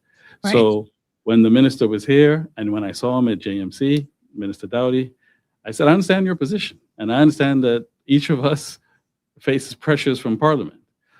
But at the same time, if we are already at a standard that's more advanced than the international standard, which is what we're going to be graded against, I now need to have the ministry and the government teams now focus and divert their resources to the FATF evaluation, which is going to look at a range of other things. And right now, whether that is asset recovery, how we run a trial, because that was one of the reasons we were graylisted before. Can the country handle a complex money laundering trial? We were able to do that. All of those things now are going to be reassessed I can't have the team stay on a subject that we've taken it constitutionally as far as we can. Right. Okay. And someone reminds us in the comment section, they said, and the UK itself remains under the provisions of the EU human rights, just to make sure that that is crystal clear. It is that's a very good point, because I've heard in some circles in the UK of whether or not they will revisit leaving the Convention on Human Rights. Well, whether they do or not, I don't know, but you are part of it now. And so, and due to that fact, it also is then, as I said, similar to our Bill of Rights, we have to respect the Bill of Rights. And it's not a cop-out. Think of it. If people would say, well, is this some sort of shield that you're trying to avoid the standard? There are real lives and real consequences for people's data being on a publicly available access or register. And then what happens if harm is done? Or the person who was inquiring was wrong. You can't walk that horse back to the barn. Right. Okay, let's go through some more questions. This one says, what is planned for moving forward with the National Development Plan? Now, I know that that falls under Minister Jay's responsibility. And I also know that we did an interview with Mr. Tristan Hydes a few months ago on kind of where they were with this. So as I recall, they were doing another round of consultation with the groups that came back. These were closed door consultation or questions. So there's multiple phases to it. And that was the last I heard. So maybe we could reach out to that team for further update to see how long that stage would take. And then we can go from there. True. But that will then also give me an opportunity to revisit that it's not only Minister Jay, and I mean this in a great way, it's a team effort. I mean this in a great way because there'll be aspects under that plan that don't necessarily fall under him, because it's a country plan. This is where he and Minister Cathy have to be working together in terms of how the environment, because if you notice, if you go back and read some of the consultations, what features prominently is the impact on the environment. So that has to be factored in working together the plan, and then also the cost of housing and other aspects that we can do that I mentioned earlier of how you can get Caymanians falls under Minister Anglin. So that plan is a team approach, even though it's led by a particular minister. The other teams have to pull their weight to help the minister get the plan over the line. Very good. All right. Let's continue with the questions and or comments. Oh, someone taking a little jab at you about your support of the, they say of football teams. They say he cheers for the Green Bay Packers. He's so smart, experienced, composed, well-spoken, accessible, warm, thoughtful, undecisive. But maybe not quite when it comes to football. I think they might be saying you're a bit off with your team. But we'll leave that till maybe the next Super Bowl and see if they get there. Look, a true fan doesn't leave their team no matter. I'm staying in the pocket, even if I get sacked. I'm staying in the pocket. Absolutely. All right. This one says, Sandra Morning, please ask the Premier about the amendment to add a dependent and why are they being delayed? So I had to clarify what dependent, because I mean, this could be anything really. And so they clarify that this was in relation to immigration. So being able to add a dependent, I guess, to your work permit. Let me just double check. So yes, so that was the question. Apparently there's some delays. They said that they've been waiting for at least 6 months. I think this question provides us, Sandra, the opportunity to speak about immigration for a few minutes, if we can. I'll take a note of that question and make sure that we have the answer. There isn't a delay. But let's spend a moment or two, because I didn't know that question was coming. To talk about immigration and move away from financial services and housing and other matters. In our opinion as a caucus, and you were in it from a press standpoint or media standpoint in the 2025 campaign, there is no doubt immigration reform was a major feature in the campaign. Am I wrong? No, absolutely. It was part of the chamber doesn't like to call them debates. They call them forums, right? I teased Tammy Suleiman about it. They call them forums. Every forum. The only one that they called debate was the leader debate. Every talk show, anytime an interview occurred, it was about immigration. With good reason. The population has grown significantly. There hadn't been serious reform in over 15 years. So there isn't any doubt that the issue had to be tackled by the next administration, if you were listening to the will of the people during the campaign. Not something any of us dreamed up. Now that that has occurred, I've said to the minister, and the bill has been passed. And again, just as my other comment about being precious to legislation, that doesn't mean that that even quickly wouldn't have some refinements. None of us should be precious about this. If there is an amendment that is going to help or clarify, let's make it. Let's just not wait another 2 or 3 years because I've worked on it already. No, let's make it. What is happening now is now that bill has been passed and they're working on the operating regulations underneath of it and the fees to go with it, my contribution on the floor of Parliament and continue to work with Minister Miles and his parliamentary secretary, Wayne Panton, is to say, this provides the country with an enormous opportunity. Let's not miss it because there are challenges and there could be snags. In this period where it hasn't commenced, look at the operating regulations, have transparent consultation with the opposition, with stakeholders of how it's going to work, and importantly, use it as an opportunity to make the system better. You know all too well, Sandra, that you can have great provisions on the books, but if they're not operationalized in a way that the boards are following the vision, that the departments are following the vision, the provisions are there, you need everybody to lean into this. And one of the thoughts that you had, which has been sitting on the shelf, so this isn't Andre Ebanks trying to sound like a genius, is the accreditation system. Where are the good employers? Give them credit where credit is due, where the Caymanians are there, or make up most of the business, are happy, but they know that they need necessary foreign labor because we have more jobs than people. Give them the express lane.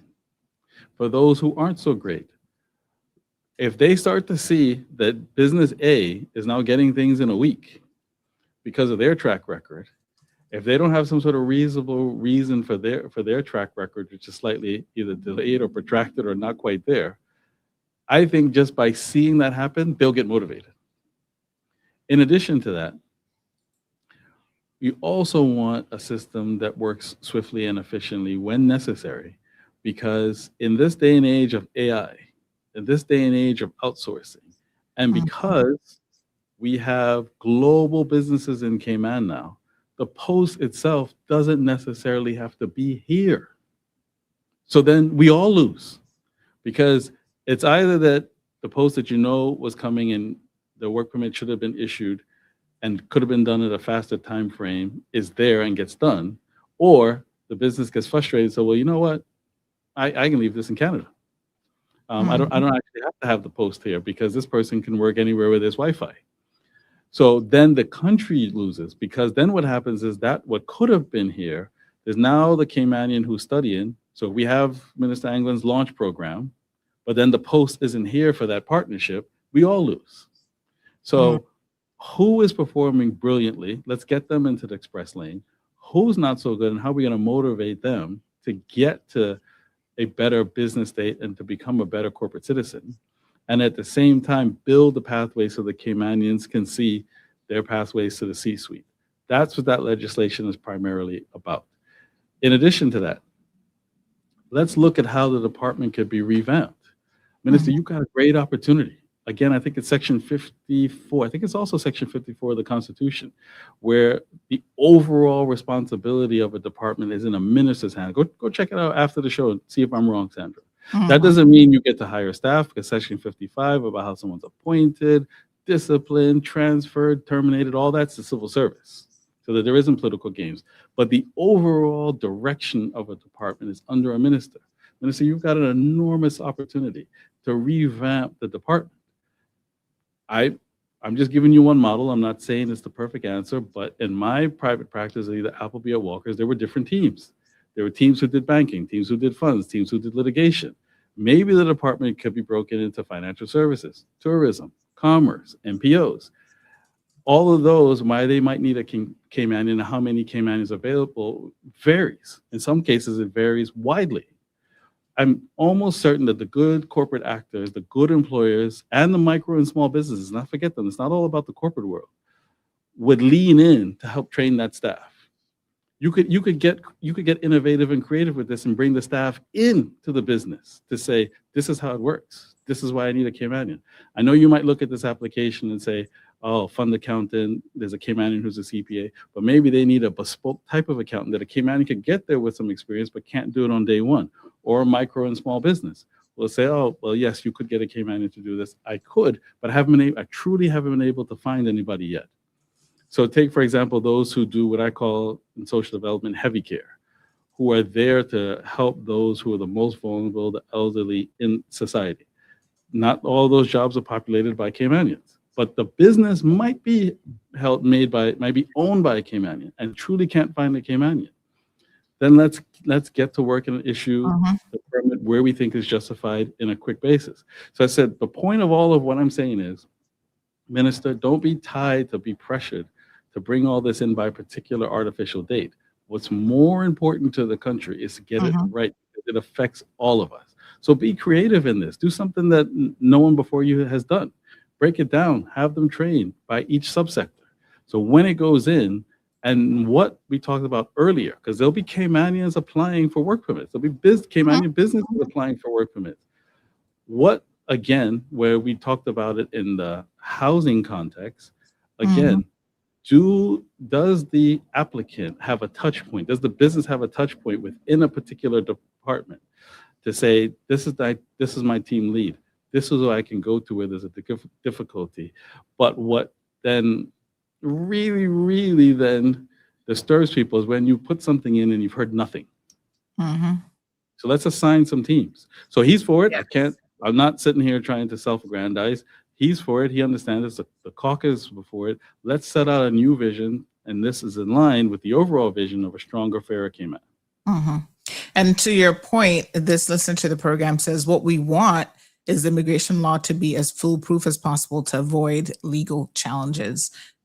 Certainly. And I mean, that won't necessarily, being foolproof won't necessarily avoid legal challenges, because that's what lawyers are there for. They're there to challenge anything, just to get clarification sometimes, or even just push the boundaries of what, what can and will be allowed. So, but what I think the writer is getting at is to minimize unnecessary legal challenges that could have been avoided with just a bit more creativity and forethought. This person says, I've been asking the same question for a while, but yet to get a clear answer. So can you please ask the Premier, what is prohibiting the government from reinstating the Gigi Ham model that seemed to work exceptionally well for Caymanians to own homes? Nothing wrong. In that document I read, let me just fact check myself. I'm pretty sure under our caucus launch of the house assisted program, which we'll call HOME, will hopefully be up and running this year. Okay, so coming soon come. All right, thank you so much to that listener. Hopefully that's as direct as a response as you're going to get. This person says, good morning, San. Glad the Premier got to come on your show to explain what's going on or what they have done. On Radio Cayman, we only got to hear him a few minutes in between news and advertisements. I'll just leave that there. Radio Cayman does fall under his responsibility, so he'll, I guess, deal with that if necessary. Another person says, morning, hun. Remember, Parliament is not only for government business, the other members of Parliament has business to be addressed. Oh, yes, this is a true point. The government committed to set times and dates and still refuses to the dates and times. I'm happy to explain why they do that. Politics at hand that sometimes we don't see or can identify. So can you address this individual who says that your government is setting dates and times and then refuses certain dates and times? I've never heard that. I haven't heard that. I don't know how you prove that, other than to say every time that we set out Parliament, it's occurred. In addition to that, to go back to Radio Cayman, I think it was more than a few minutes. I think I stayed extra. I asked the deputy governor to give way, to give extra time and stayed longer. So I Yeah. think I arrived at 7:30 and didn't leave until 9. So yeah, there was I think a 15-minute news break and a couple of intervals, but I was there over an hour. And it was a great conversation, just like I think this one is. Yeah. Well, I'm not here to run Radio Cayman for anyone, but to that point, they are hiring a deputy. What's the position called? Deputy director. So if anyone's interested and think that they could, help shape things up over there, go and apply for the deputy director position. It's open. But I think I mentioned in the parliamentary agenda, just to touch on that the other point, that there are motions, there are other private member bills, there'll be parliamentary questions. I think I might have said it quickly, but just to recap, we went to the government website, legislation.gov.ky. We looked at the government bills present, but I think in that, just to reiterate, there's other business of other private members and the opposition. All right, this person makes a comment, says Singapore's culture has remained at the forefront in Singapore simply because they set the tone for those coming into Singapore. The law is laid down for those who have the privilege to move to Singapore. There's no ambiguity in what the expectations are when you move there. Unfortunately for us, we have continued the colonial mindset, which dictates that anything coming in is better than what was originally here. Interesting. As a result, our culture is fragmented and almost anecdotal. Wow. Powerful.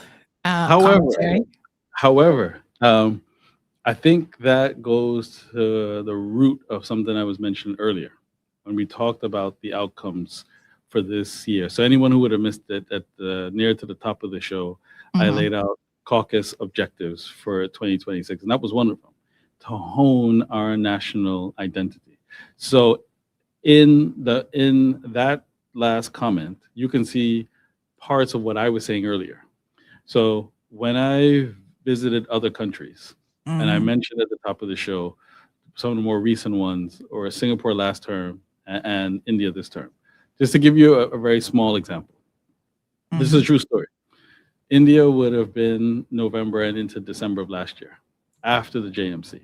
And the purpose of that trip was Cayman, our 3 beautiful islands, was invited by the OECD to explain to the other countries how, if you lean into tax compliant laws and rules, your country can not only survive but thrive. Unprompted by me. This was an invitation that came down from the OECD asking, would Cayman do this? And their plenary was in India. I thought it was a good opportunity to go, one, because of the invitation. I don't know how any sitting financial services minister could say no when you have that opportunity on the world stage. 2, India had been on my mind from last term as a place that I thought is growing. Are there any synergies there? There's a large Indian population here. Is there anything that we can learn from? I was surprised when I traveled through India, and I was in 3 cities. The prime minister was extraordinarily popular. And I'm not just saying this to you, Sandra, on CMR. I said this at what I'm about to tell you, I said at a Cayman Finance fireside chat at the end of December. Everywhere I went, whether it was the receptionist at the hotel, the bartender in a restaurant, loved the prime minister.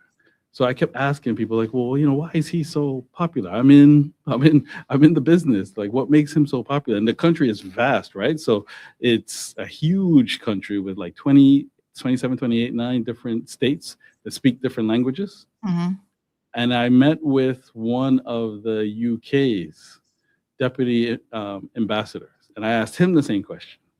And he said, because the prime minister has made India first a policy. So he said, for me, who'd been here before that, it was a little bit uncomfortable because where is the country headed? What will this mean for me, someone who's non-Indian? But I have to say, because he planted the flag that way, the whole country now feels more unified and is now moving forward and is now in an exciting place. So although it was slightly uncomfortable for me at the beginning, it worked. So if they, with now 1 billion people, can get that feeling, you're telling me with us, not you, Sandra, I'm just saying, Mhm. as a matter of speaking, Right. that we as a country with roughly 90,000 can't get together, push our identity first. It doesn't mean you're excluding anybody, but it just means the home has to be for Caymanians in the roundest sense to take the country forward. It has to be the way. And that, to the person's point about Singapore, I see what they're saying. I hear you. Because at some point, we have to lose the fragmentation, solve problems, unify, and innovate into the future. And not only for ourselves. What I said to the Cayman Finance crowd was, largely speaking, most of us at our age, the way Cayman's economy is going, should roughly be okay. We know we have problems and people we still have to assist. Where our minds are as a caucus is what happens to our kids and their kids. What Cayman do they inherit? That's what I got from listening to people talk about, whether it's Singapore and India when I was in their countries. What are we going to leave for them? Because this is where they call home, and we shouldn't have to apologize for that. Mm-hmm. Okay. Very good. A few more questions as we start to wrap things up here a bit. Oops, we got that one already. We have trying to balance the ones coming in on WhatsApp, and then we'll go and check some of the chats coming in on the live stream. This one says, hey, Sandy, can you ask him what they're doing to find alternative trading partners? Because the U.S. products are expensive now because of tariffs, and clearly the U.S. is not a reliable partner for any country right now. So the crazy thing about this, though, is their tariffs reach far and wide. So, they're putting tariffs on China, on all countries, Mexico, all over. So that isn't going to necessarily mean that we can get the products cheaper from those countries directly, I suppose, because the consumers worldwide are going to pay for Trump's tariffs, not just the Americans. But if you could respond to that. But what I would say is that when I'm at JMC, this was one of the things that was useful about JMC and speaking to other OTs. And although they don't come to JMC because this is primarily for the OTs, the Crown dependency, so the three of them, Guernsey, Jersey, Isle of Man, are there other jurisdictions that have quality that we should begin to open up a line of dialogue with? So, for example, Minister DaCosta is... And then that's my 10 o'clock. That's my next meeting. We're working with the Chamber of Commerce to go through the duty codes to be able to see what we can reduce on duty. Been talked about for a while. We actually need to go ahead and do it. Where we can reduce duty to lower the cost of living and then motivate healthier foods and eating. But at the same time, from listening to some of those other leaders, there are countries that are near to us that have quality foods that maybe we need to open up that line of dialogue to be able to actually trade with them and agriculture. So I don't want to go into specific names now because it's very exploratory, but myself and Minister Jay took a very, very interesting meeting that started off as a financial services meeting, but they asked for not me, the actual financial services business, asked for the agriculture minister to be there because they had links in their home country. And they said, look, you all are providing us a great place for a financial services business. We think our country can help provide you with produce at a lower cost. So we're going to look to circle back to that conversation in the coming months to see where we can actually get a better cost of food. There have been exploratory missions before. I think there's been trips to Central America in the past, but I think now it's really time to put some focus on this to try to see if we can get a lower cost of certain key goods to be able to pass on to the consumer. All right, very good. Thank you so much to our listener for that question. Island Pearl says, I know someone applied in 2019 and nothing, kept asking for updated docs and nothing. People apply years. This is about the National Housing Trust, years after and living in their houses now. And again, I mean, obviously individual cases need to be looked at because I've been in this situation before, Island Pearl, where someone will say that and come to find out they really haven't submitted the documentation in the manner, that it's been requested. Although someone basically said today, for these agencies like private sector, do they have, SOPs and stuff that they actually follow, and whether or not that sort of stuff is in the public domain. So they say, do these various entities like the Housing Trust, statutory bodies, and core government have guidelines/regulations which cover how applications and responses should be sent out and timeframes, like how the private sector has with regard to strict service standard policies? So that's a good question. Mood Mender says that I think our leader is lost. He's taking credit from other MPs. So I'm not quite sure what that means. But obviously, if other MPs are not here, or you have a cross section of things, as you mentioned earlier, that might fall under multiple ministries or ministers, it's still the government collectively as a whole trying to push forward initiatives. So are you trying to take credit from other MPs? I don't think that has been my contribution today.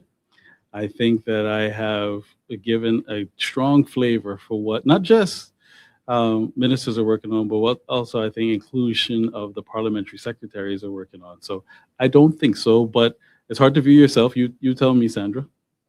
I mean, no, and I appreciate you speaking, because there's certain ministers who haven't been on the program, and so we're still interested in certain things that fall under their responsibility. So if you're in a position to answer it, why not? Right? So it's about getting the business of the country done, really. Sustainable K-Man in the house, good morning.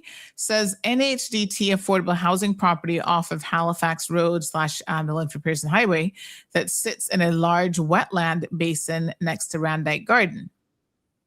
The Tarpon Alley Nature and Bike Trail proposal should be in the plans to mitigate flooding and greatly increase safe and healthy outdoor space in growing developed areas. So I don't think that was a question. I guess that was just a comment. Good morning. Mellofella says, is CIG considering multi-story apartment buildings as part of the solutions mixed for low-income housing? Only building detached single-family homes wouldn't provide enough homes to seriously impact the problem. Now, I know there was a task force, a housing task force, that actually came up with some of these solutions. Has that report been put in the public domain as yet? The National Housing Task Force? I'll go back to see if that one's been put in the public domain or not. But this is where, if you go back earlier in the show, where I was discussing housing and the housing policy that's been approved by Cabinet, where we do now have to look back and see what our dwelling should be. I think for certain areas, like beach nourishment is an issue, setbacks should be made in legislation. But then if the setback comes, should there be higher building heights in certain areas? When I talk to people, they say, like, look, land is finite. And I'm not saying that we should be higher everywhere, but should we be higher in certain places? So I think that's part of what's going to come through the housing plan to make this come to fruition of where we're going as a country from a property standpoint. Now, I'm only doing a time check because I'll have to leave in a few minutes. So if you want to start to begin to wind down so we don't have an abrupt ending. Mr. Amelia says, I think that if a Caymanian has to train an expat in any position, they're qualified to hold that position.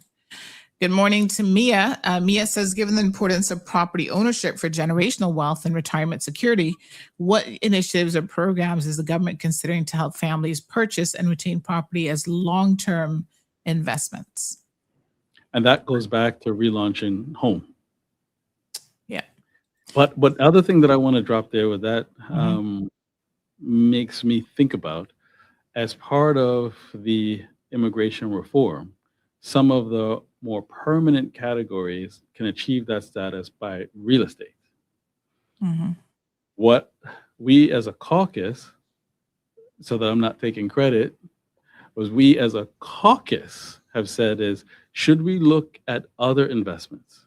If we believe that someone on the road to the more permanent end has established that they are going to be good for Cayman, why only offer real estate as an investment and continue to exacerbate the housing problem?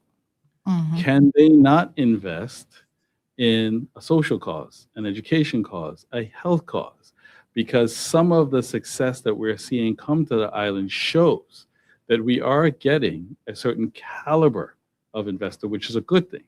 How do we now best channel that and transfer that so that the success of Cayman is more widely shared by everybody and not just pigeonholed into real estate? Mm-hmm. All right. So lots of questions. This one is about it finally happened in the USA. Digital currency is now law on Saturday. How does this affect, if any, changes here? This is something that might fall under your remit. Mm-hmm.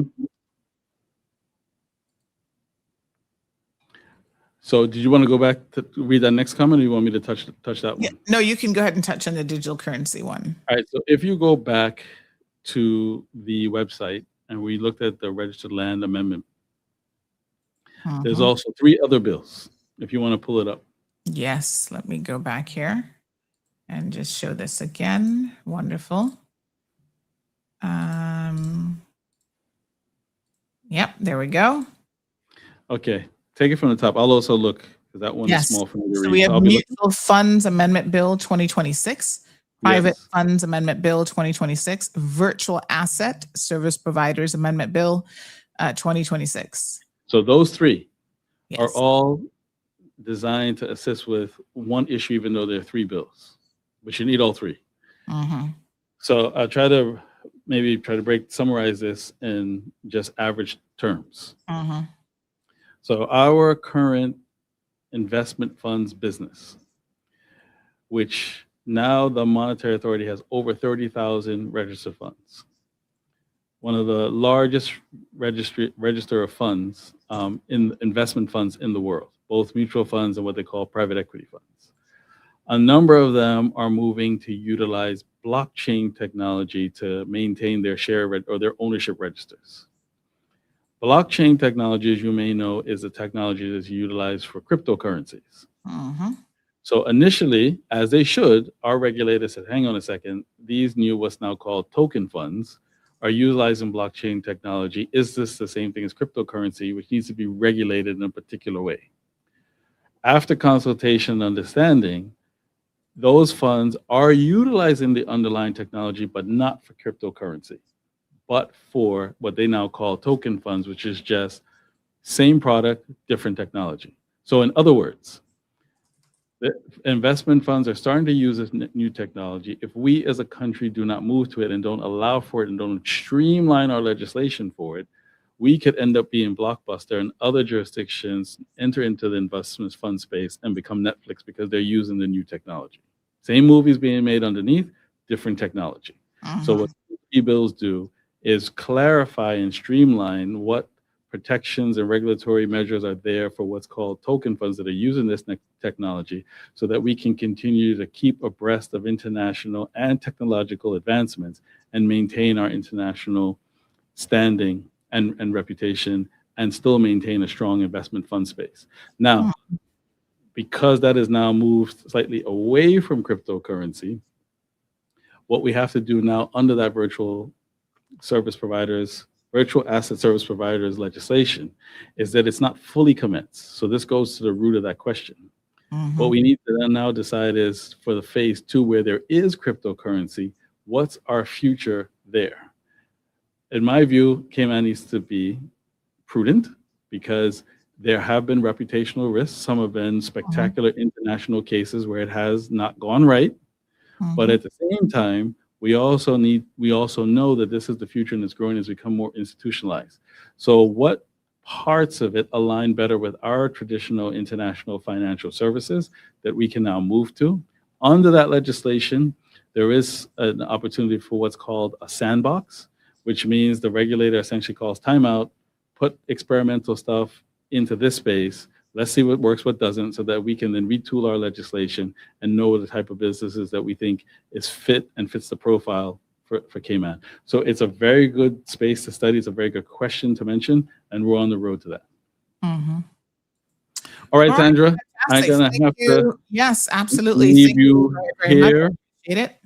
with a few closing comments. Yes, absolutely. Thank you. Number 1, it's good to see you. 2, I hope we are going to get pickleball in. Yes, I'm ready. This has been threatened for some time. Folks, This has not been me. Yeah. I've been asking, but I understand you had to recover. And Yeah. so I'm physical ready. health applies to Sandra too.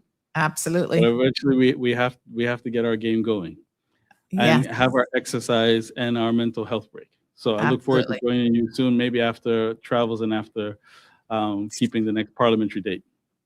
Now, Well, yes, I'm you ready. know, I'll allow you before I do a wind up. No, I was just going to say that I'm ready. I'm feeling much better in terms of knee. I tested it out a few weeks ago and recovery was pretty okay. So, first couple of games, I want you to go easy on me because, we got to do it step by step, but I'm ready to get back out there. I was going to invite you to do the same thing because I don't play as much as I would like to because of schedule. So don't think I'll be any kind of Roger Federer out there. I will try to do the best I can to. We'll take it easy on each other. Yeah. Sandra, it's an important conversation. As you say, I'd like to see you more often. I'm going to try to put it in the calendar, get Ministry Matters going, because it's hugely important. I said the same thing on Radio Cayman, and feel free to pinch me and say, look, I haven't seen you in a few weeks. I know you've been busy, but come on out. I'm going to try to make a deliberate effort to do that because it's important that the public gets communication through wide forums. Because not in this day and age, not every watches the same channels. People absorb news differently. The algorithm on your phone can present news differently to you. So we have to do it as far and wide as possible. But I want to leave Cayman with this. This is a term of transformation. You have an NCFC coalition that is charged by you to take the country forward. On the campaign trail, I heard it up and down. Whoever comes next is going to have to make some hard decisions. And you're going to have to be able to deal with those hard decisions. Now that we're facing those and starting to make those, let's look beyond what might be an initial adjustment or setback. Let's keep our eyes focused on the future for a stronger, fairer Cayman. If you're in government, whether civil service, whether parliament, or opposition, government, whether you're in business, whether you're an NPO, whether you're an average citizen, we have to get over these long-standing problems that have held the country back.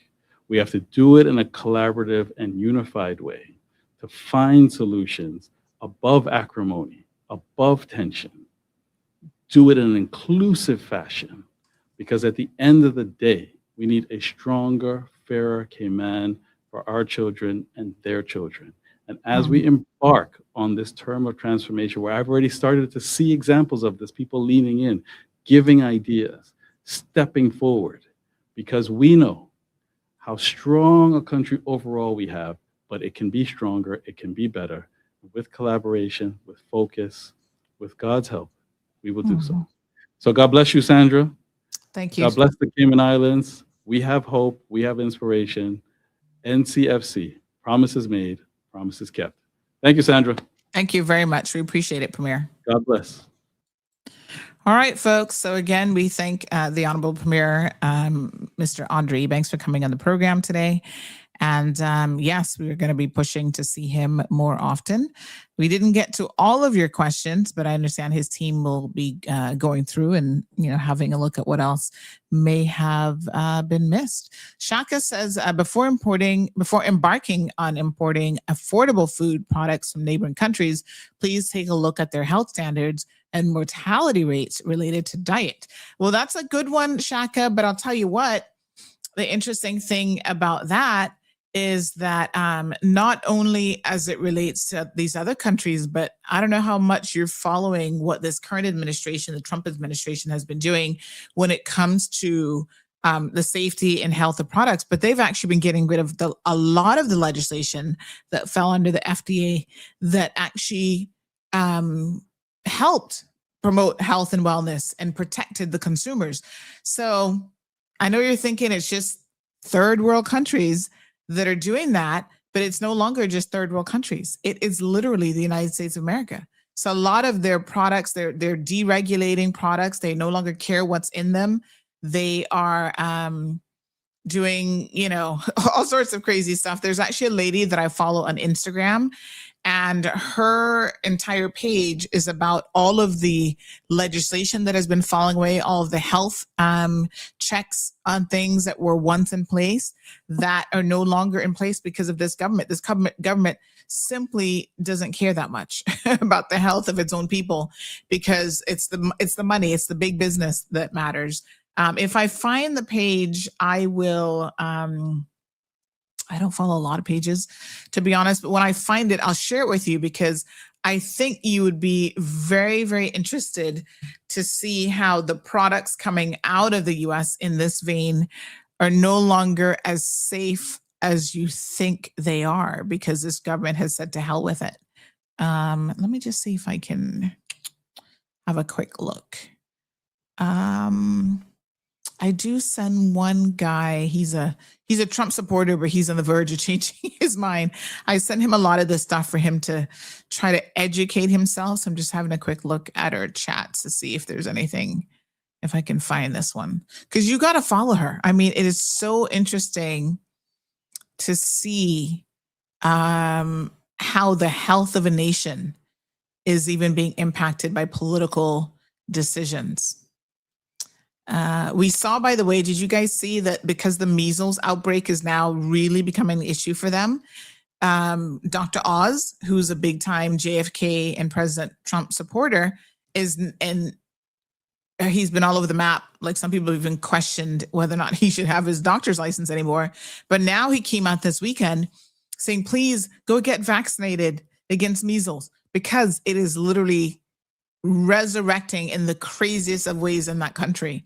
And so there you have it. Another fine example of when you throw medicine and good law and all these things, when you throw the everything out the window, the people start to die, and they're getting all sorts of diseases and stuff. I'm going to find that channel for you.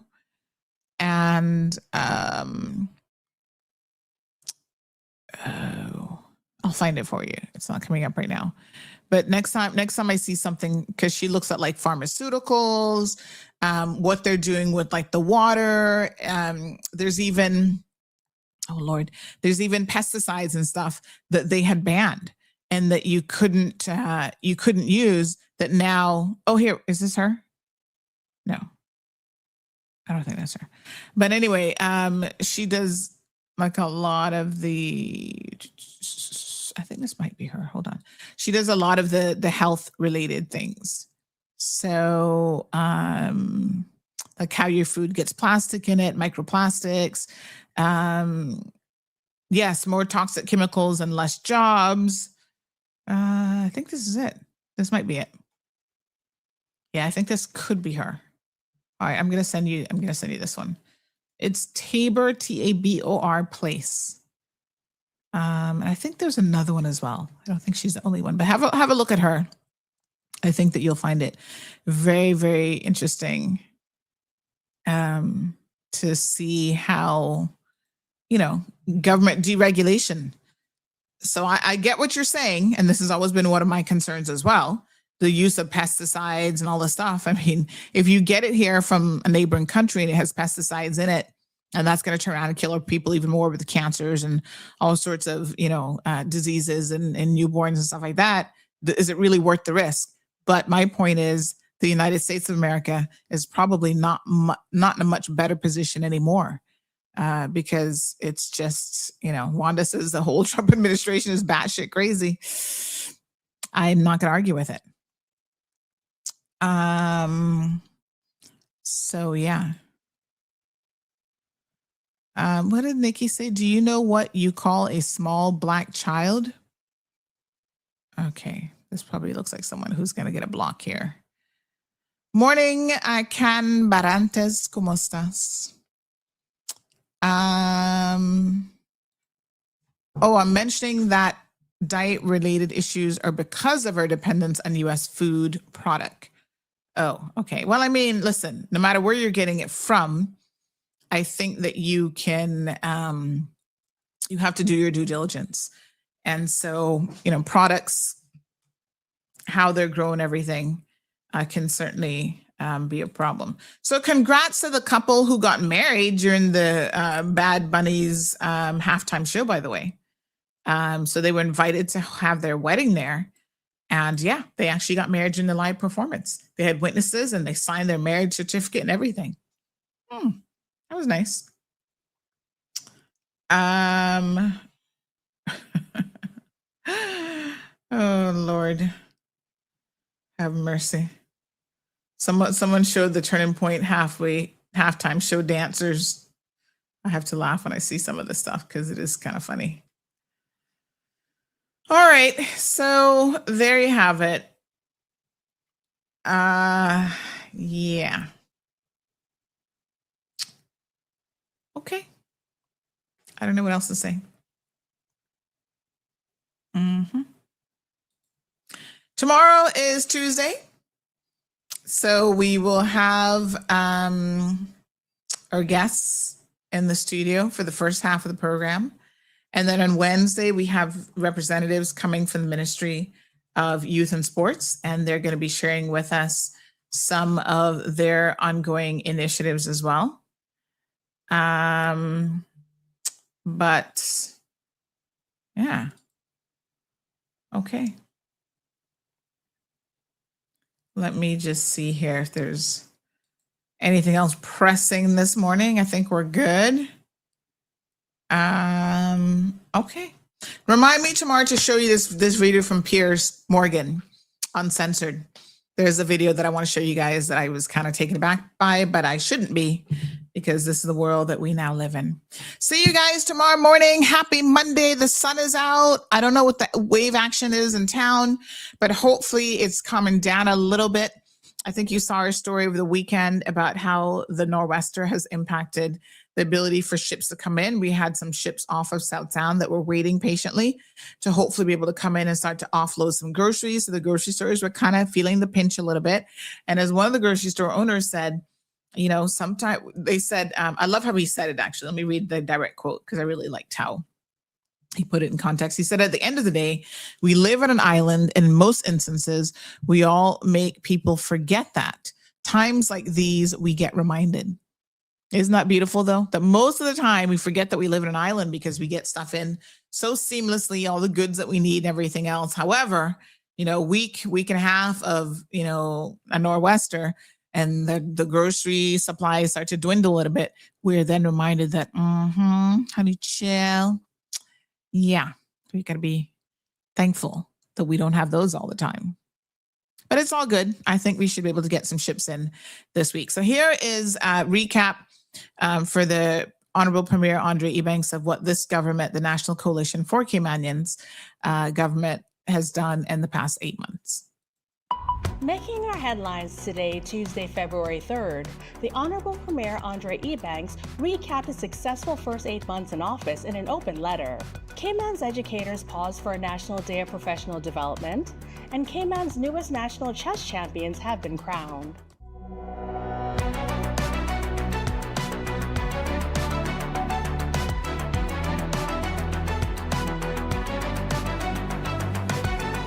Good evening and welcome to CIG-TV News, your official source for the latest and most accurate government information. I'm Kafara Augustin.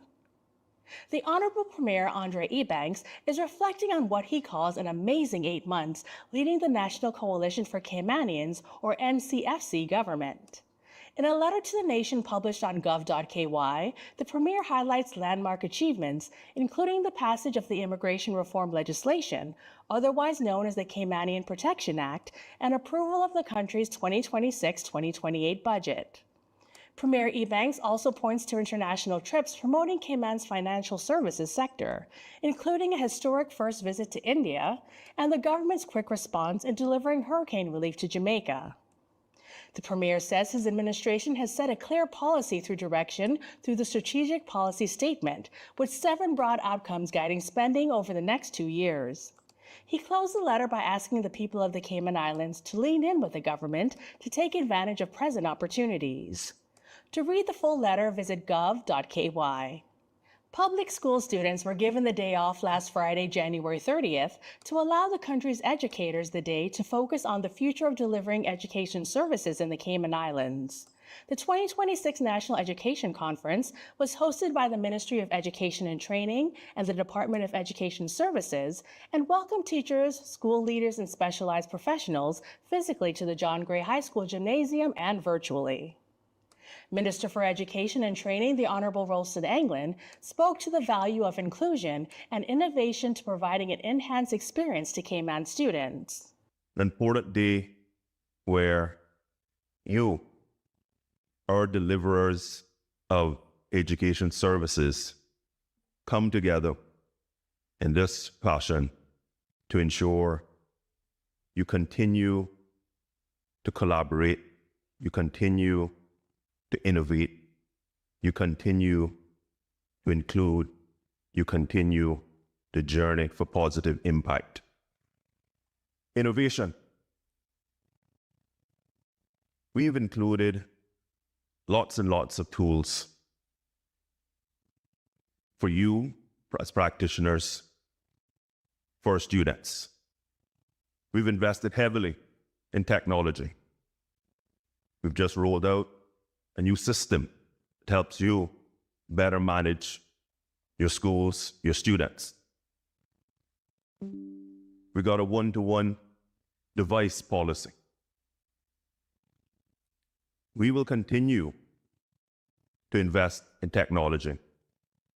But it's not lost on me that we must also ensure that with that technology comes great responsibility. And we must ensure that we continue to offer you the in-depth training to ensure that the technology is a key enabler to better practice. To watch the conference on demand, visit the Cayman Islands Government YouTube channel. Now for today's sports news. The 2026 Cayman Islands National Chess Champions concluded on February 1st, crowning 2 national champions. In the Absolute Championship, Mike McDonald claimed the title with a strong 7.5 points from 9 games, finishing ahead of Ryan Blackwood and Kuda Kwashin Chinaki in a highly competitive field. In the female championship, women candidate master Zara Majid delivered a standout performance, scoring 8 of 9 to secure the national title. The championships feature the country's top players and were hosted once again at the John Gray High School. Time now for our weather forecast. Dry and breezy. Thank you for tuning in to another episode of The Cold Hard Truth on Bobo 89.1 FM. Cayman's #1 talk show is live weekdays from 7:30 a.m. Never miss an episode again. Watch anytime on CMR's Facebook and YouTube channels for the latest show episodes. Don't forget to follow us online on our social media channels. And visit CaymanMarlRoad.com for all the latest news and community happenings.